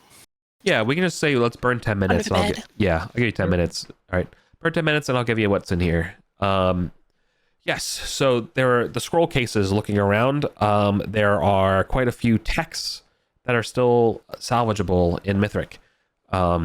They are as follows. These are manuscripts titled, with the first one, 16 Steps to Successful Administration. There is another text with a Set animal on it, and a dog and a cat and a dog on it, and as well as this one's got all his animals on it. Actually, it's got sheep, any livestock really is on this. Is on the cover of this one, and it says elements of animal reproduction. Yeah. Oh my. Then lastly, you see another treatise called "The Properties of Blood." Oh. And then lastly, last but certainly not least, there is one that says "Practical Animal Magic." Ooh. I'm gonna flip through that one. Are there any actual spells in that book? There's no spells in these books, but that being said, there are an additional set of cleric scrolls that are all for Set. You can see one is command, mass heal, or sorry, mass cure, and the last one I think is I don't know if True Seeing is on the cleric spells. I don't. Might have to tweak that one. Well, Hastel should take those anyway. Oh yeah, I guess I'm the only one that can cast them right now. Let's say it's all right. Yeah, then Can bards? yeah. Yeah, Bard's good. Yeah. So let's say it's command, mass cure, and restoration. Okay. And then taking a look at these other books, it seems like this is probably the the priest in charge of the Set animal program. That Just sounds based on the titles. Totally. There's some other things of note in this room that will also clue you in on here. As the hypotheses are flowing. On the writing desk, there are some old notes. Unfortunately, they're written in the secret tongue of the priests of Set. Okay, can I cast comprehend languages? Absolutely. Would I be able to read that, Eric? I mean, it's not one of my languages, but I'm a cult initiative Set, and I think I'll give you some of it. Can you roll a D3 and on a 1, roll a D20, and the higher the better. Add your wisdom.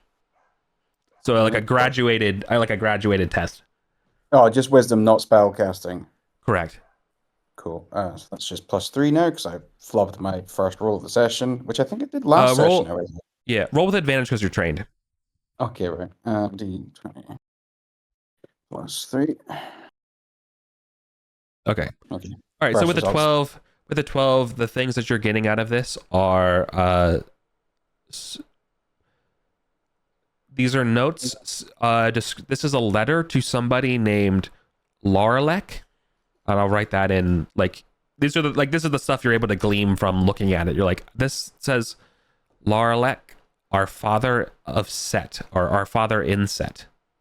You know, like you're like, oh, this is a proper name, right? Yeah. Based on the way it's described. You can see another name. Like basically, you're really only able to get names off of this thing. See a Julianus. Wait, we know him. Was that the body we found? I think that was the body, and it's notable because I was Juliana and he was Julianus. It was either the body or the person that the body was trying to kill and get the ring from. Get the ring from? Yeah, I think so. I can cast the comprehend languages anyway and see if I can understand. Yeah, it. sure. So I'll get the whole thing. So yeah, that passes. I got 13. Okay. Then most of the rest of this epistolary, you're able to get that you understand. It's about he's writing about how hard it is to be a manager. And then the part that we were reading from says the most recent communication from Laralek, our father in Set, is disturbing. He seems preoccupied and unable to recognize the importance of our imminent success in the project. It is as if I've lost my favor with him. But how can this be? I've always served him faithfully. Undoubtedly, our results will bring him around. I will send Julianus to beg his indulgence and to delay evacuation for as long as possible, for the study is close to its completion. Yeah, do we have slots for all this stuff? Because Sam will definitely spend downtime studying it. If Well, I we have get- 2 slots open so far. Sam has none because Those- she hasn't used yeah. any of the oil she brought. So those were 4 Wow. books. Oh, I've actually got one because I gave them magic stick to Albertina. I would grab the one on animals, I guess, is the most relevant one to her interests. I've got some basic stuff I'm happy to leave behind if we have interesting volumes to haul back. Yes, but I mean, I can dump oil as well. Just I'd rather no. Yeah, we can grab on the way back, right? Yeah. If Theodora's got any space in her bag of holding, or I can probably make some space. Yeah, let's have a look. Carry that mummified Hecate head. It's a long ass name. I can get another 2 slots probably in my bag of holding. sure. I mean, I'd appreciate it, but also we're probably going to burn some oil and stuff whilst we're down here and free up some space. Yeah, and I'll grab on put the way back. the practical animal magic book in there, Cool. and Yeah. the properties of blood I'll put in as well. I Furthermore, have 3 coils of rope. Wait, Yeah. do I need them all? I mean, I've got some rope, so I've got Okay. 60 feet of rope. Yeah, and we probably need at least 2 lengths to get back across the chasm to the arena. I think that rope was already there. Oh, I meant like the safety loops. Ah, right. there, as far as treasure goes, there's still a set of tarnished silver goblets. Well. So this would be a Crossfit silver, pick those up. be a silver ewer and 6 silver goblets. Is that a slot per? Yes, so it'll be 7 slots total. Okay, he's got that. Nice. Okay. And did that's someone all there is there. In So I took 2 of the books. Did someone take the other 2 books? So there's 16 steps to successful administration. Maybe that's not interesting. The other one I was, can take them. okay. Yeah, I've got the other animal book. You got the reading other one. animal book. Okay, cool. Right, so we're all good then. Should we move on to the eastern door? Unless there's anything else you want to do in here. What I think's happening here, this must be some ancient Setites, right? And this part, this is like an undiscovered part. Mm. And the Setites Yeah. we fought against before, they must have rediscovered this area, and they're obviously modern Setites. But evidently So- not through this passageway, because otherwise Yeah. they would have found all They this, must, right? yeah, they must have come at it for a different way. But There must have been two eras of when this was occupied by Setites. Anyway, should we check the eastern door next? Crow Feeder will bust that open. Nice. Yep. Okay. Now the doors were just like the other ones, so you, without fear, you all make your way into this next room. In this one, there are 6 beds of rotted pine with 6 chests, 6 armoires, and clearly this is more residences. This is a 30 by 20 room, roughly the same size as the other room you were just in.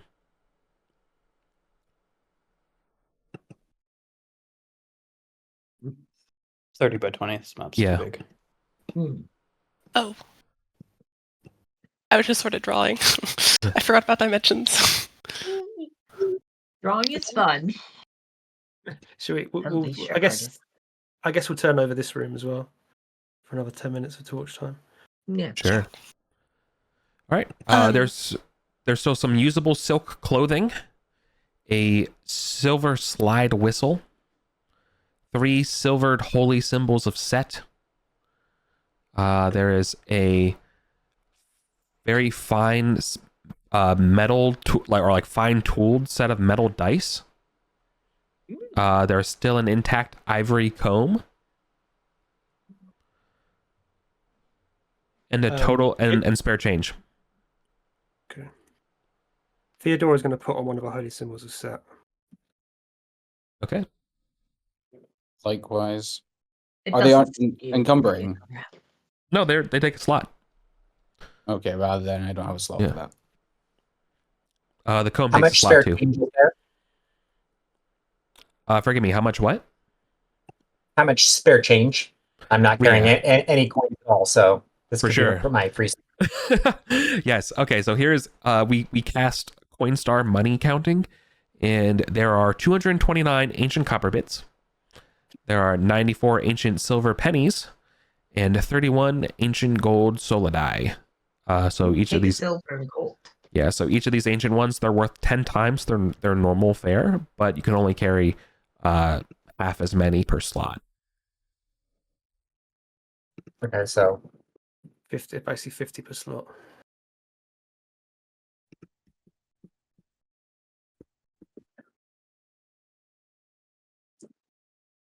this is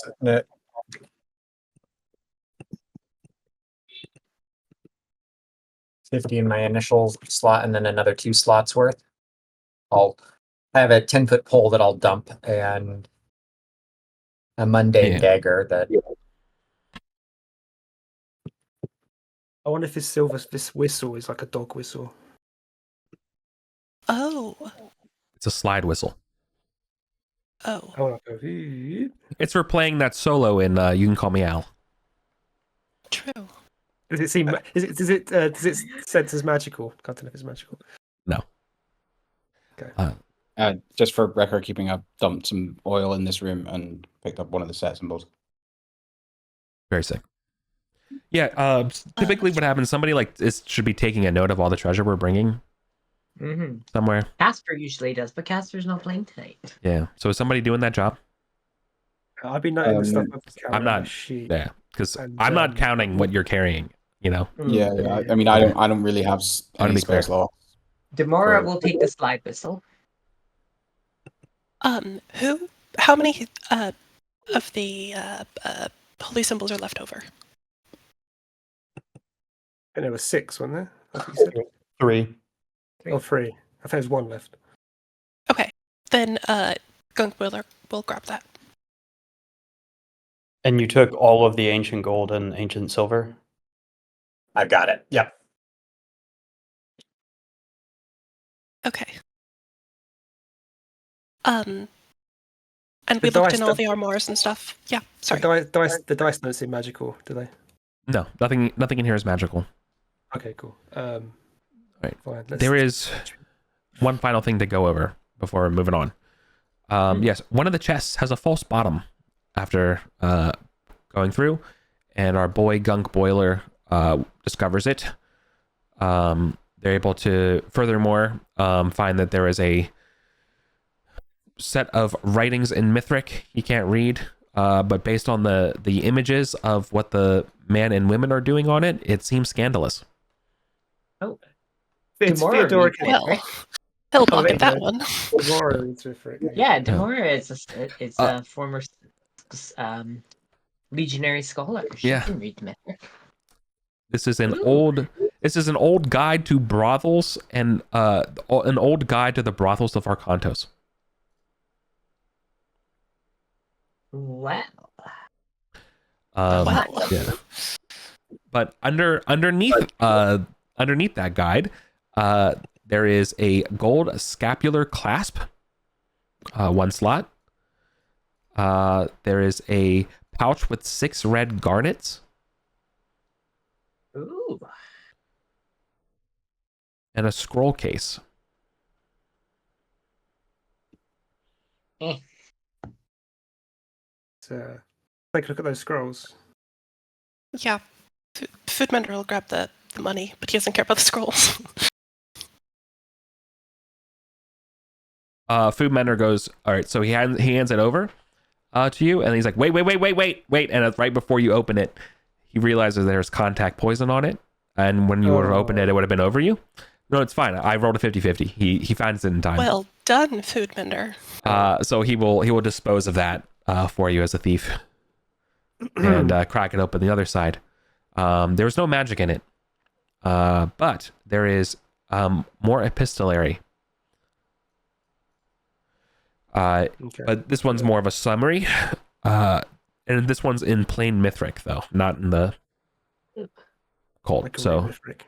yeah, it is a letter from Lorelic to Julianus, ordering Julianus to report on the activities of Hercurion, the director, and to await further orders.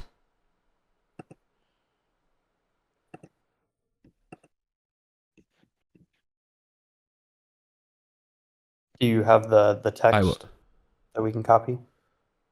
Yeah, I will copy the summary as it is in the book, since you have the letter itself. Unfortunately, I did not transcribe this for you. So, there you go.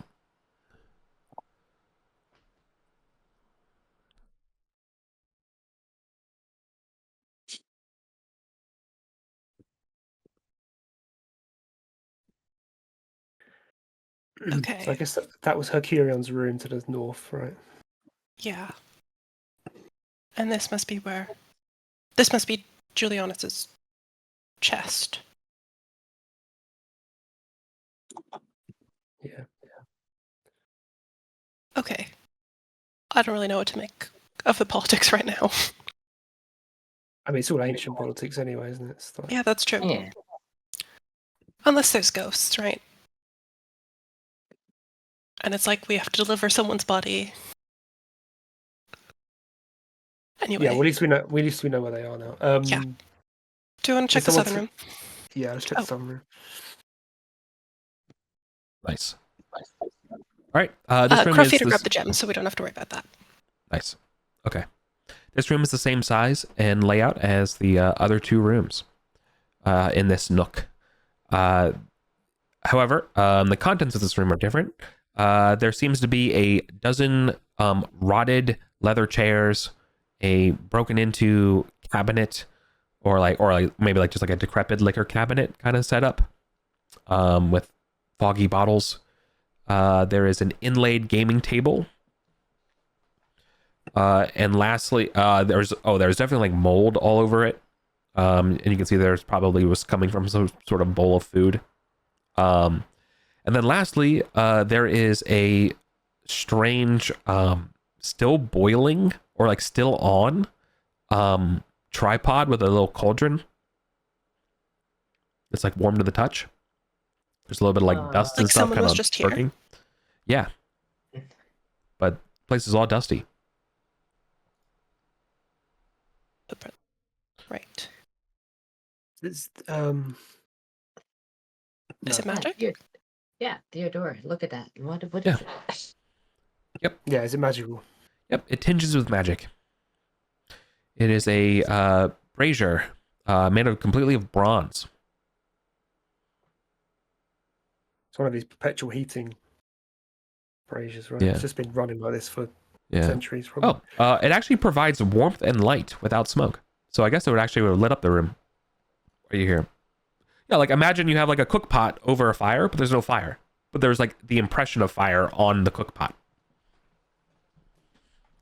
Imagine the as- Arcanum bills running that for centuries. You said it produces light too. Could we potentially like carry this around to some source of perpetual light? No, because we shouldn't have perpetual light in the game, so no. It maybe like it's a candle brightness or something. Nothing, not really functional. When you pick it up, it stops working. It's like a safety Yeah. feature. Yeah. Didn't think that It through. can't- Yeah, you don't want to burn yourself. Yeah. Yeah, exactly. Yeah. How many slots would it be? Ooh, 2. Seems right. I don't Seems know right if for I something have that weighs that. about 10 pounds. Mm-hmm. I don't have any space for it. Food Mender can free up 2 slots. Okay, should we head? I was expecting there to be a way south here, because unless we're on the other side. Where could we be on the other side of these? Or it loops around going north. Yeah, maybe that's a wrong assumption on my part. Maybe we're going to come up behind these jackal-headed statues. What statues? Okay. And behind the secret waterfall door, there's those jackal-headed human statues. Oh, yeah. We never explored to the northeast, right? I'm wondering if this somehow connects to that. But it's strange because we're going north and That's Just- what I mean. wrong. Yeah. Well, But let's head north anyway and see where we get to. All right. do we want to be investigating for more secret doors in case there's like more staircases or something? I don't know if it's worth the time. My assumption is that you wouldn't have a secret staircase in the like living like a common space Yeah. living area. Yeah, makes sense. I mean, maybe that's a wrong assumption, but Let's. I know, I'm We just should kind of go keen to yeah. I mean, if we don't find any other routes through, we can come back to these chambers and check them. Mm-hmm. Yeah. Everything like that. Makes sense. You're going to go 20, 40. I'm counting the number. 80 feet from that alcove to the sort of public bedding area, resting area, is the terminus of this northern passageway. It will start then turning east. And let me just check to see if there's a portcullis. And there is, but I'm just wondering whether or not it opens this one.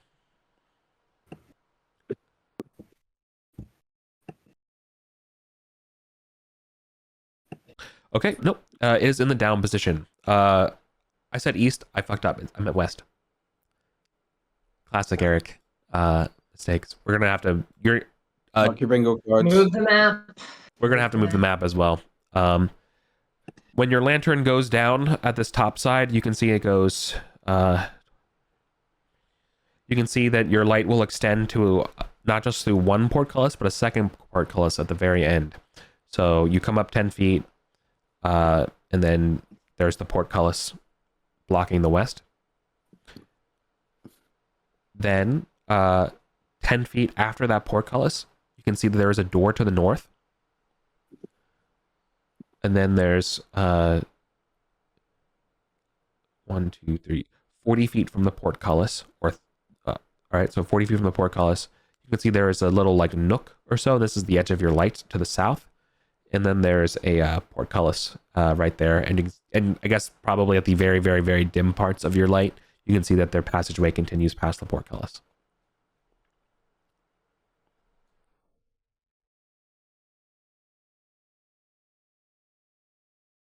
Is there any levers on this side to open the portcullises?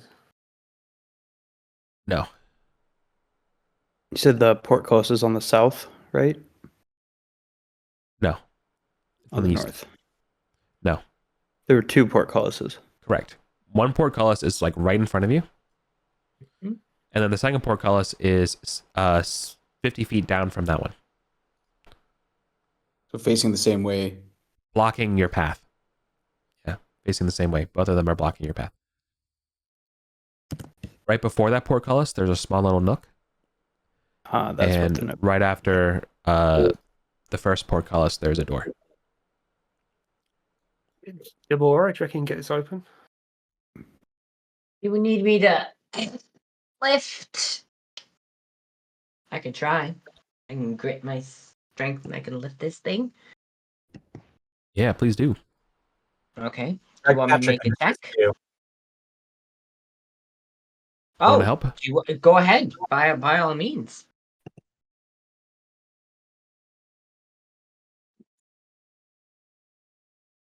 I don't really know what mechanics Eric wants us to do. I think if both of you want to do this together, I don't think a roll is necessary. Okay, sure. Tag team. Let's go. Yeah, I think Demora and Rugcatcher are strong enough together. Is your combined strength at least 30? Yes. Rugcatcher has 15, so pretty have good. That's 31. Yeah, bingo. I think two people working together, you can raise this heavy thing just fine. You can you start lifting up from the floor. This whole place again looks dusty. The sound of the drippings of the water and stuff is much louder down here. You can hear that somewhere off in the distance to the west. Yeah, it's going to move back south at some point, isn't it? Yeah. I'm gonna roll under the portcullis and go check out that nook. I imagine. Yeah. There might be something to hold these open. There are two levers in that nook. There's a western lever and an eastern lever. Both of them are up in the up position. Hurry up and pull up. I'm getting tired. Yeah, I'll pull the eastern one down. Yes. All right, you pull it down, and you can feel that Rugcatcher and Demora. I know my nose. You can there's a relief on your shoulders as the mechanism starts doing the work of raising the portcullis for everybody else. Should we check out this door first before we move on? Yeah. Yeah. Do we? It's still no footprints, no dust, no noise. I think no. This room would smell funky.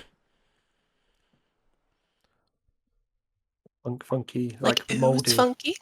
I think it would smell sort of a lot of rotten things, almost chemical. Yeah. Like a base solo drifting across the air. Yeah, I get it.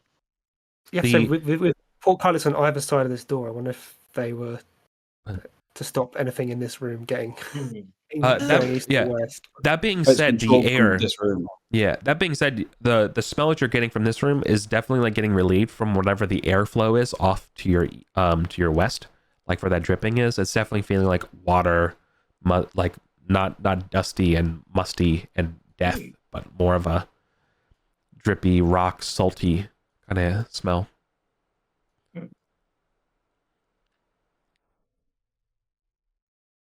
Okay. Do we want to maybe like kick the door open while like standing back outside the door and someone's ready to drop the portcullis if necessary? Yeah, I mean, I don't like if maybe we're on this side. I don't know. If it smells moldy and musty and stuff, and that maybe indicates there's something in the air. I've got the amulet of adaptation, so maybe it won't affect me if I open the door. Yeah, I mean, if it's poison based, I'm fine, but if it's not poison based, then Okay. Okay.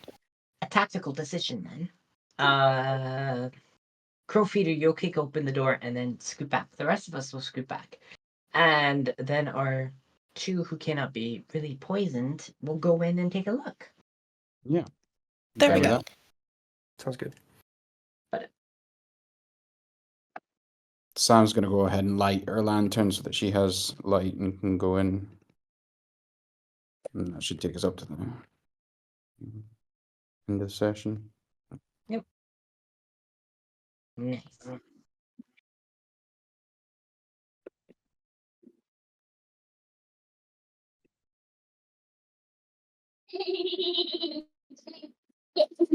Okay. So we open the door. Crawford will kick it down. Yeah. All right. The door gets kicked down. You can see there's a 10-foot wide corridor before opening up into a 50 by 30 room. You're coming in right in the middle. 50 wide. Yes, 50 wide, 30 deep. Okay. And let me describe to you what you're seeing.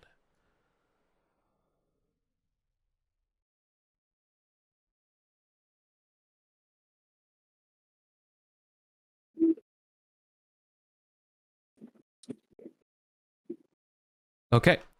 Clearly this place once served as a laboratory. This whole place, you can see that there are rows and rows of alchemical alembics with benches, beakers, retorts, mortar, pestles, and the like, glass specimen bottles and bins of various rotted alchemical supplies, but many more of the bits are still intact. Do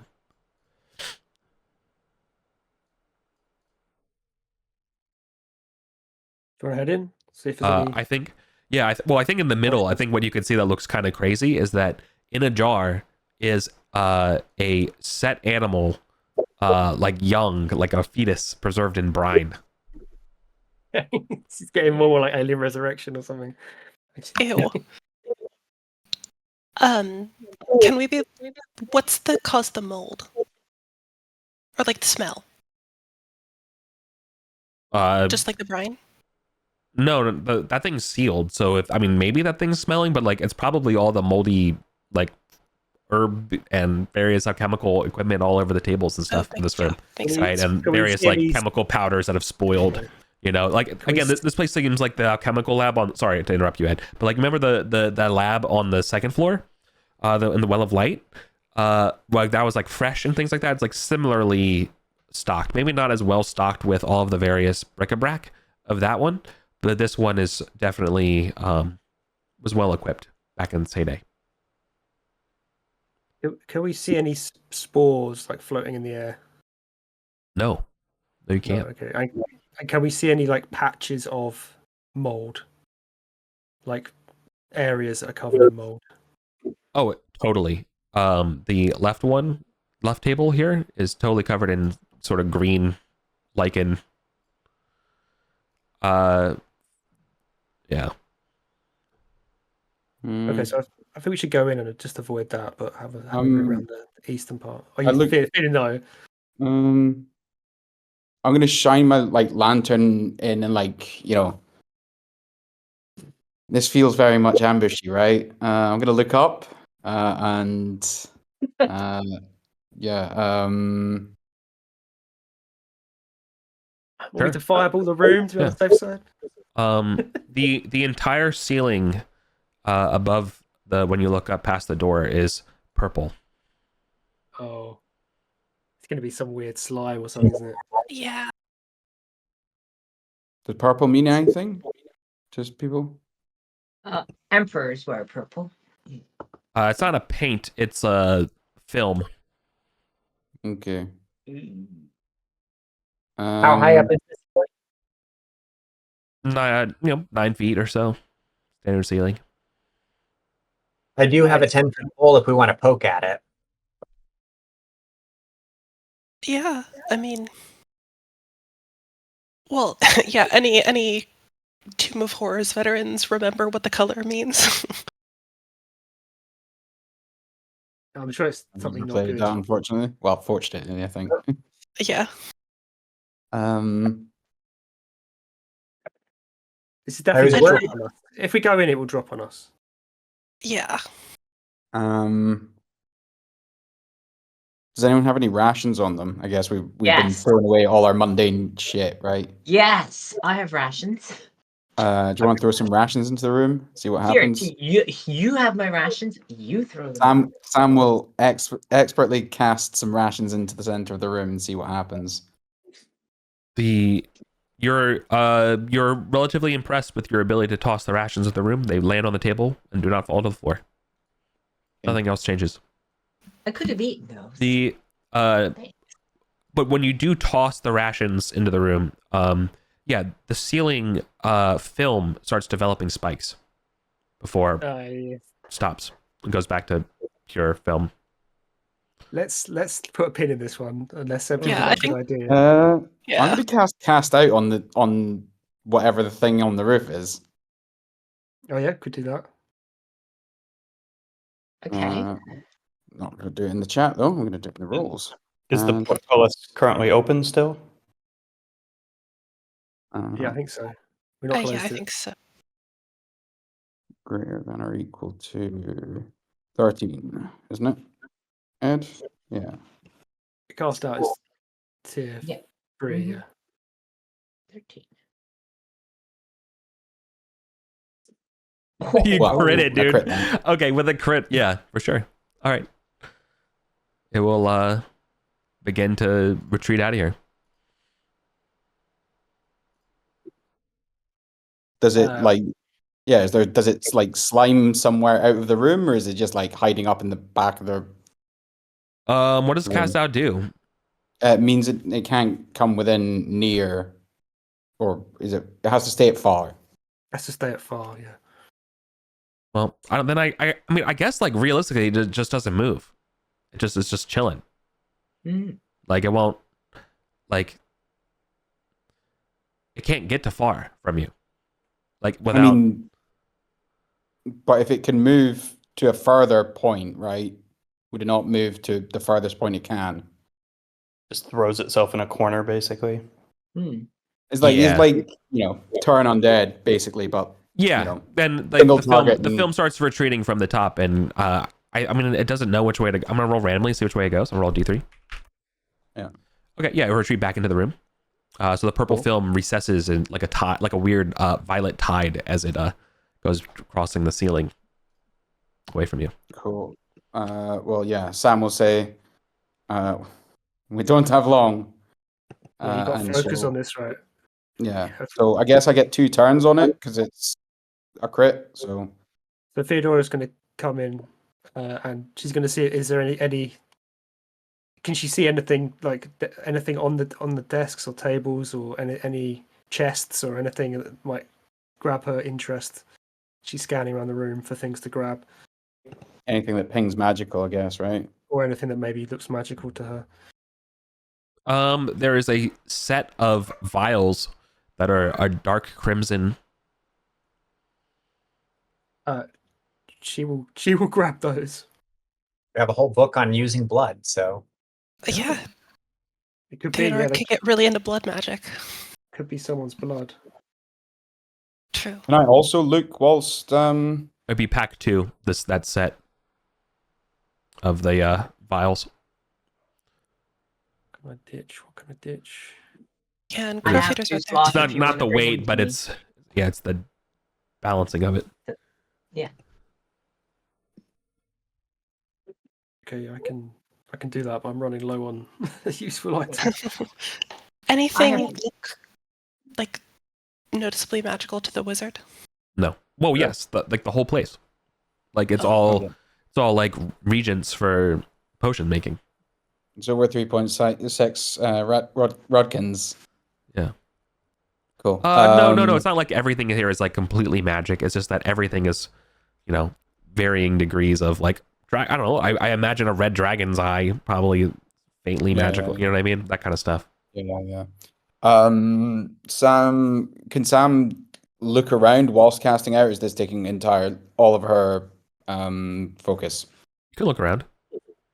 Cool. Yeah, I mean, I'll look out for anything like obviously set related or like any papers or instructions on things that might be not like knowledge. She's looking for knowledge and iconography of set. Let's see.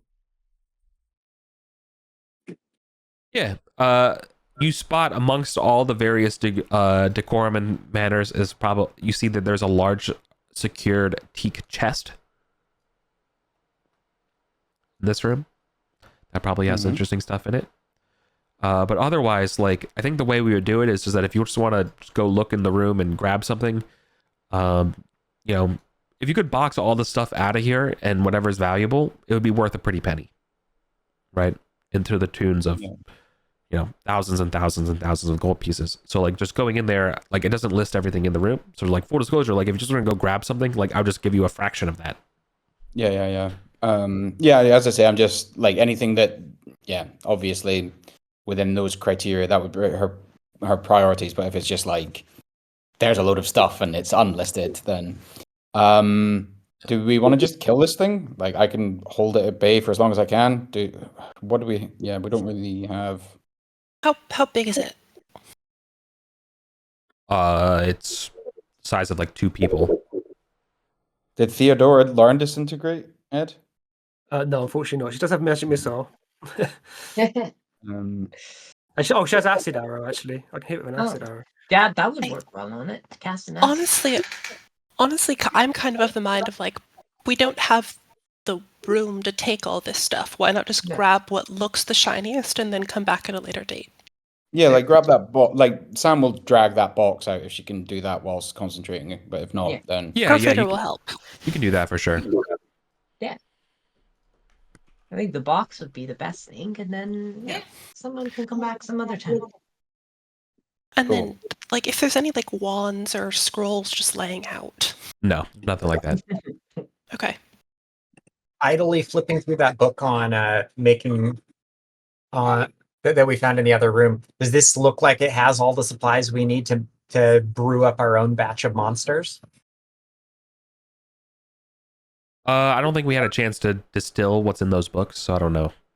Yep. But maybe worth checking out when we get back to safe place. Yeah, definitely. Okay, does Foodbender want to get this box open once we've retrieved? Yeah, I think let's shut the door on the thing, and then we can crack it open. Nice.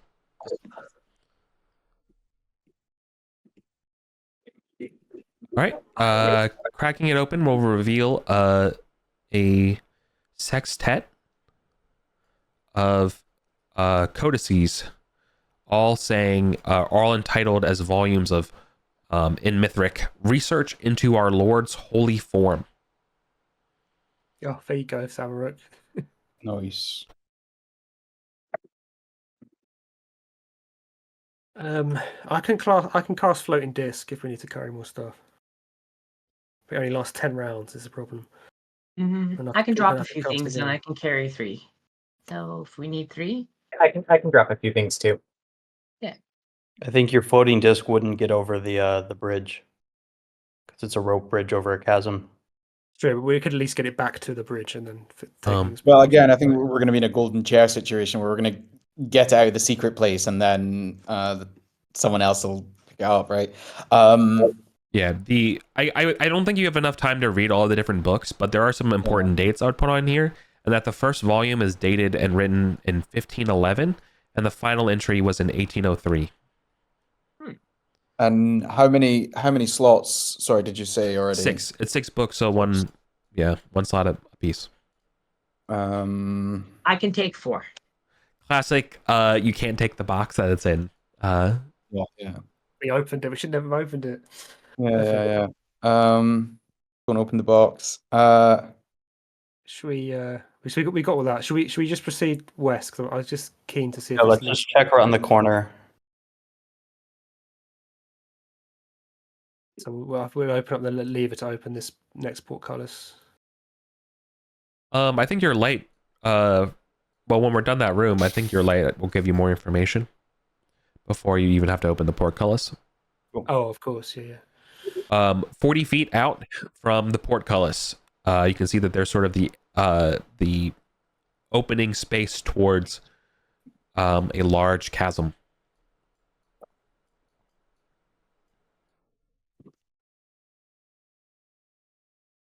Like a massive cave.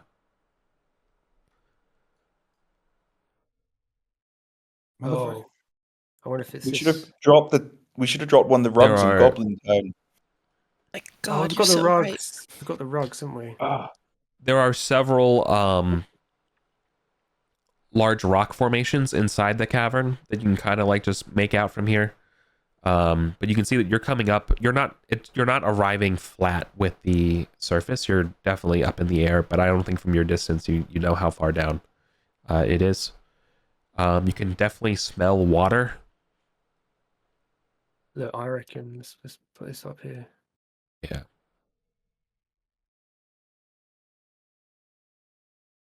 Yeah, I agree. Something like that. Yeah.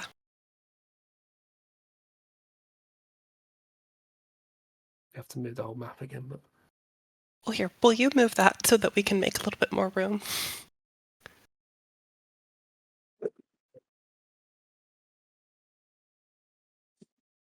What do you want to do? Here we go. and let's open the portcullis. Let's see. Let's just see if we can confirm. Can we hear any sounds of set animals howling and hooting? Yes, they're in a yibbering. Any yibbering going on? No. It's the Squire's the grave. Maybe we killed them all. I think notably we didn't kill any, or we didn't kill very many at all. Did we not? I thought we fireballed them all, didn't we? No. Okay. Oh no, we didn't. They chased us fireballed off. the didn't they? Setite, yeah, exactly. We killed all the Setites. Yeah, that's right. Yeah, is there anything noticeable about this, or notable rather, about this hallway? Having moved the portcullis up. No, I mean it's a standard hallway. I don't think there's anything else to describe about the hallway. Okay, so I guess we'll carry on down this hallway, see where it comes. Yeah. Okay. So when you get to about 20 feet or so down, you can see that you're looking at. You're going to be standing about 40 feet above the ground. It does not spill out into water. It definitely spills out onto land. It's approximately, based on your light sources, it's about the width of your lantern, so about 60 feet wide. But it looks like it narrows to the south.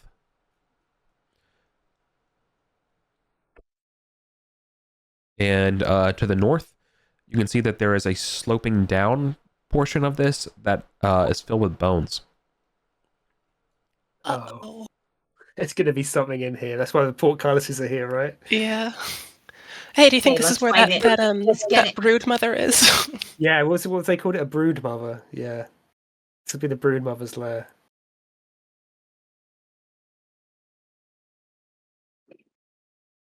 I actually, where was that slipping down part again?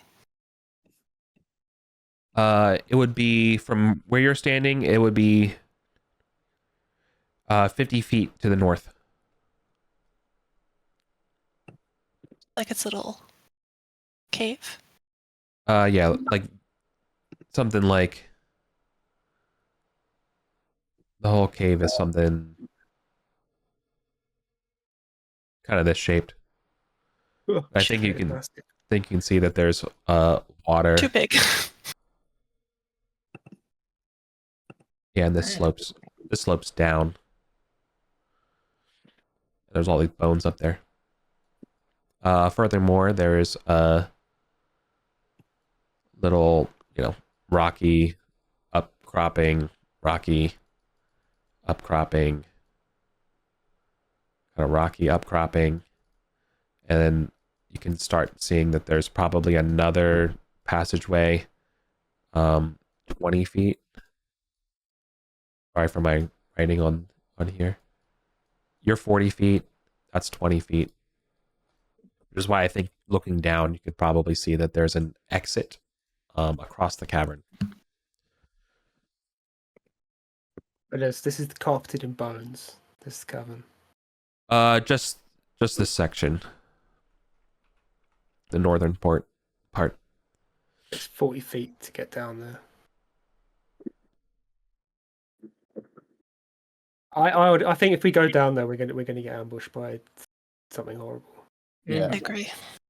I just dumped a rope on the floor to pick up books. So if we want to lay a rope down, there's one laying on the floor here. There are absolutely heavy iron screw eyes on the edge of this chasm here, each with the remains of rotted rope ladders on each of them, descending into the cavern.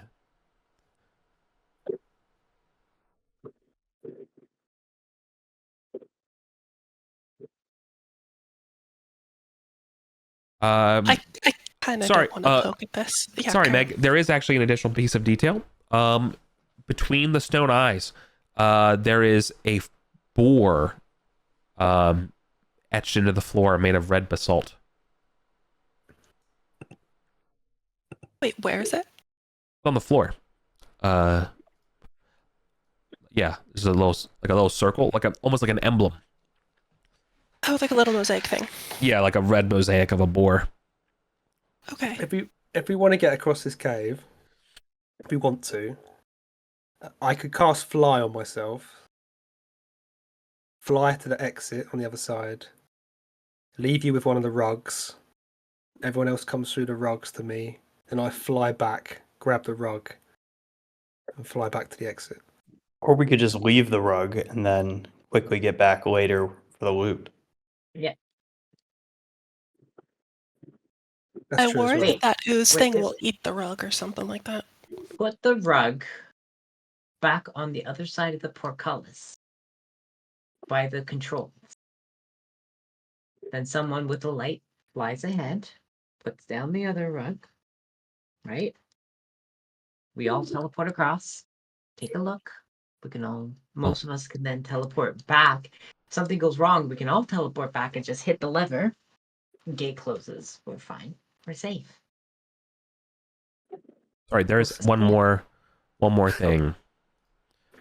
There is a large pillar in the middle of the room, approximately 10 foot in diameter, uniform, and goes directly to the floor. Of the top 20 feet that you can see, there's nothing but faces carved in it, all around it. Majority of them painted. Human faces, but a couple of the faces are crocodile or crocodilian. Some of them are boars. I wonder if that's an extension of the blue room. Is it a sectuplet? Sextagon? What the hell is hexagon? Is 6. Mm-hmm. 6 sided. Octagonal? That's Oh. 8. No, they're not equal or anything like that. Some of the faces are as large as 3 feet wide, and then some of them are as small as 6 feet across. So it's just a magic, just a stuffing of faces down these pillars. So it's not like a totem pole, like successionary faces. It's sort of like there's no pattern to it. Is what I'm trying to say. Do we want to do the rug thing real quick? Because we've got 15 minutes and we're going to be traveling back through that alarm area. So we might risk an encounter there. Like, do you want me to try? Do you want to try this, or is there not enough time? I mean, I Worry think about time. at this point it's just we're done. We need to get out before we're escaping the dungeon. Okay, cool. I yeah, agree. maybe another day we can try the rug thing. Yeah. Do I we think it's a want great idea, though. Do we want to leave a rug here so we can clear out the alchemy lab? You said it was worth thousands of gold pieces worth of assorted gear. We could Yeah, leave a we can rug get here, back in carry like one 10 rug minutes. upstairs We and could then at least shoot clear the out and then come back for the rug on another session. Yeah. Yeah, And maybe we Matt's set right. up the rug instead of in the lab in this fine bed chamber, just so that the ooze doesn't acidify it or something. Matt, just to reiterate, and if this changes the math at all, yeah, like when I said thousands and thousands and thousands, yeah, like this would be not just like alchemical goods, but this would count as XP treasure, right? Yeah. Like, Okay. your guys are not trained to exactly know the value of what's in there, but I'm willing to tell you it's more than 8,000 and less than 20,000. It's definitely worth getting. So I think Matt's right. We should retreat to the fine bed chamber, put the rug down there, or one of the rugs down there, and then get out of here. And then another party another day can come back and claim this Agreed. stuff. Agree. Hey, maybe even a first thing Wednesday. There are enough first things we need to do. Yeah. It's fine. It's fine. It's fine. Let's go. Okay. Yeah. So how are we getting out of here? Back the way we came, I guess, or do we want to So- go out the front door to Gosterwick? I think out the way we came. Yeah. And drop the portcullises behind us, I think. Yes. Right. Close Yeah, it we all. can use Okay. one of the rugs to teleport into the portcullis space, then teleport out. Oh, you want me to leave the? I was going to leave the rug in this chamber here, but you want to leave it out here. I would say between these two portcullises. Oh, Nothing's been in here in centuries. we're confident the purple mold thing isn't going to eat it. Yeah, that's a fair point. It might be able to. I mean, it didn't react to the other stuff in there. It Yeah, didn't good attack point. any of the potions or anything. So I think Okay. it just flesh. I trust. All right, let's leave it there then. Fine. Yeah, and then we can leave there and then close the portcullises, Demora and rug catcher, hold it up. We get out of here. Yep. Head up the stairs. And then maybe whoever's last can use the rug we're carrying to try and at least not give a sense of numbers in the footprints. Because it's clear we've disturbed it, but I don't know. Yeah, I can see. We can use a length. We can use a length of rope just to drag behind us to try and obscure any. Just kind of whip it around. It Exactly. will obscure everything. Yeah. And just to clarify, that boar mosaic was up top here in the stairwell or Correct. down in the cave? No, it was on top of the stairwell. Or the hallway.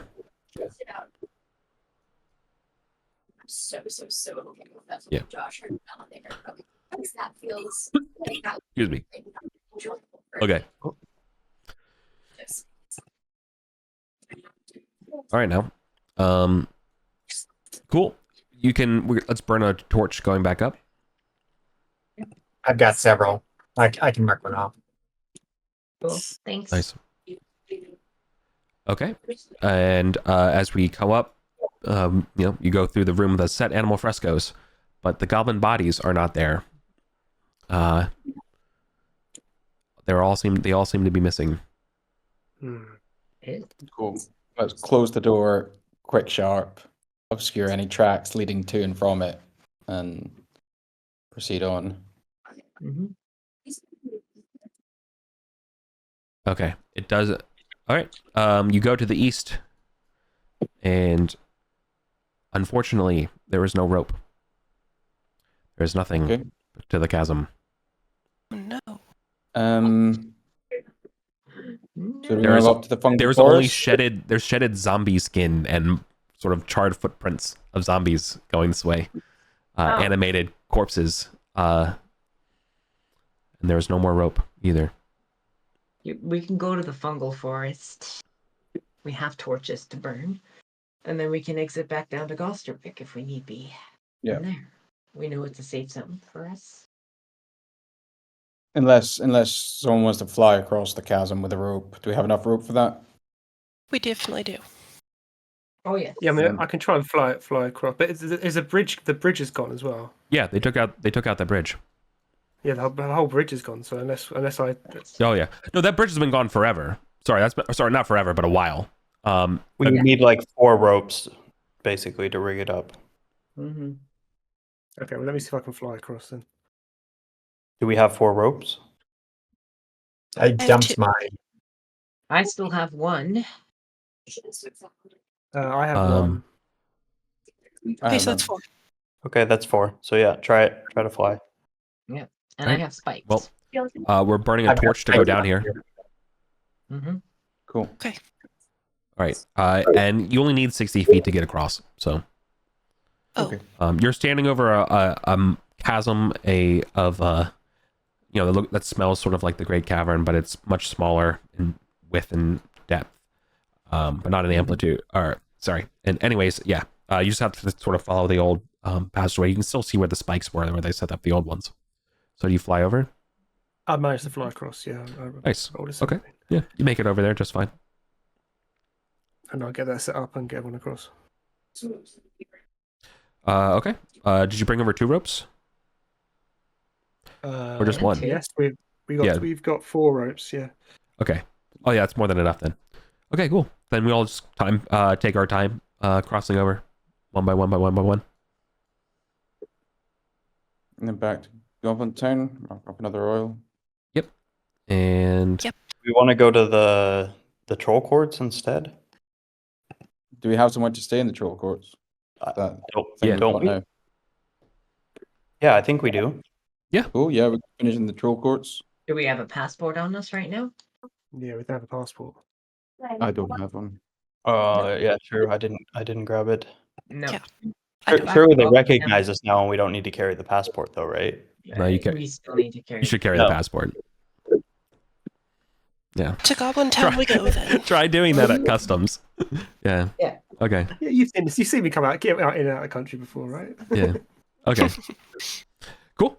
Yeah, you make it back to Goblin Town just fine. Well done. Okay. Let's talk Okay, experience. I have these 4 books on me. Someone take them. Yeah, Sam will dump out as much inventory as she needs to. Well, I mean, do we still have the silent factor set up in Goblin Town? Nope. We can get back to Gosterwick though. Yeah, we can. We can burn the torches.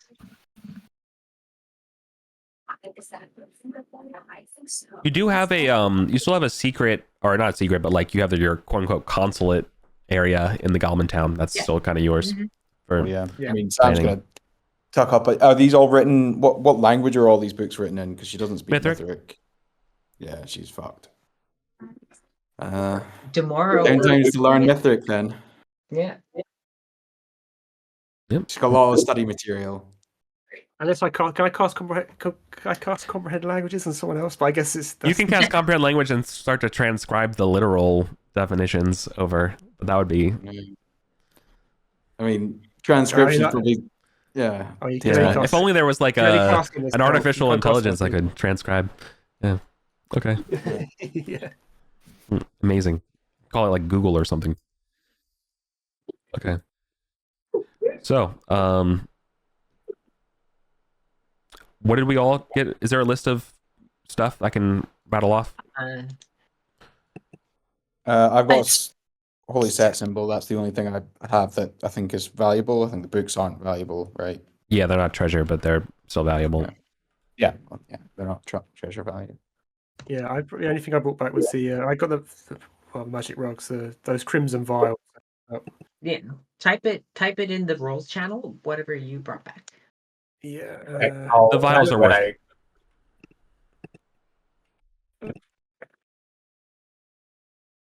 I just need to make sure people are still paying attention to the big one.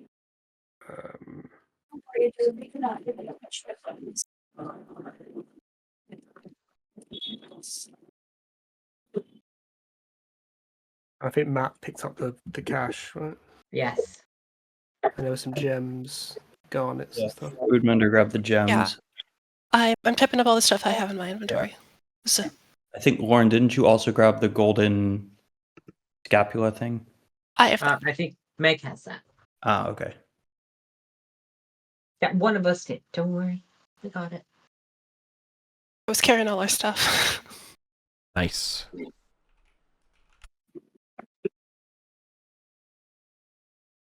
I think it was 194 ancient silver.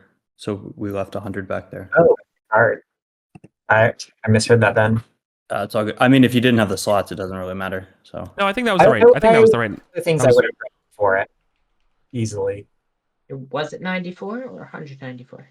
No, I think it was I 94. thought it was 90. oh, okay. Then I just misheard. All good. Okay. And I'll leave it as is. Yeah. Oh, another set holy symbol. Yeah, there's 3 in total. I think all 3 of them got taken. Oh, sick. Okay. Nice. Then that gives you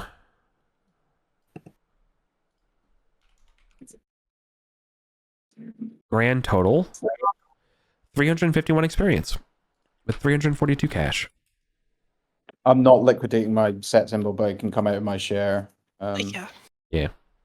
I don't think we should liquidate the other symbols either. I think that should be No, I'm gonna much hold like on the to them. Thoth symbols. Oh, well then, just stand by. Let me I'll give you what the math is if we do that. And the only combat was the goblins? Yep. Yep. That makes your I'm gold just share clarifying that. 329 a pop. Okay. And the just clarifying that Gunk Boiler and Fidmender are cohorts. Yeah.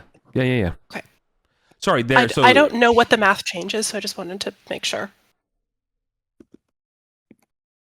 Oh, wait a second. Yep, I see a flaw. 1 second. There's a flaw. There's a flaw in the programming. Something got overwritten. This does change things dramatically. Stand by. No. No, it's okay. Well, I copied over the text and it replaced the calculators. So it's sorry. Everyone's XP and gold share is much less than this with the cohorts. Thank you. So this is. Let me give you the XP share. I am so sorry, everyone. It's your fault, Meg. What are you gonna do about it? Nothing. It's fine. Okay. XP share. I'll delete the old one. Sorry. This is with the cohorts. It's 263. Gold share. 282. That's because companions get half the gold, so everyone gets a little more. Okay. Do we have a team library or something to drop off these books in? I don't feel like it's of value to continue carrying them around in the dungeon. Yeah. Drop them at the embassy. We have a base in Goblin Town. Sam will chill there and A sheet or somewhere where I should mark that. language he doesn't read. Yeah, I just posted it in chat. Okay. Yeah. All right. Well, good job, everybody. Good exploring. Well done. Yeah, we cleared a lot of. Good job. Yeah. Forgive me for not being super florally languaged and maybe a little bit curt with my descriptions. No, you have gone credits. Fine. Yeah, I'm very much looking forward to going to bed right now. So, did we Thank you for the random direction as well. you're did we good. sell the Hecate head, or are we keeping that to gift to them? I'm keeping the Hecate head, yeah, for sure. Nice. You want me to put it in the bank, or are you putting it in your inventory? You can put it in the bank if you want, yeah. Before we all leave, do we want to roll for the tripod thing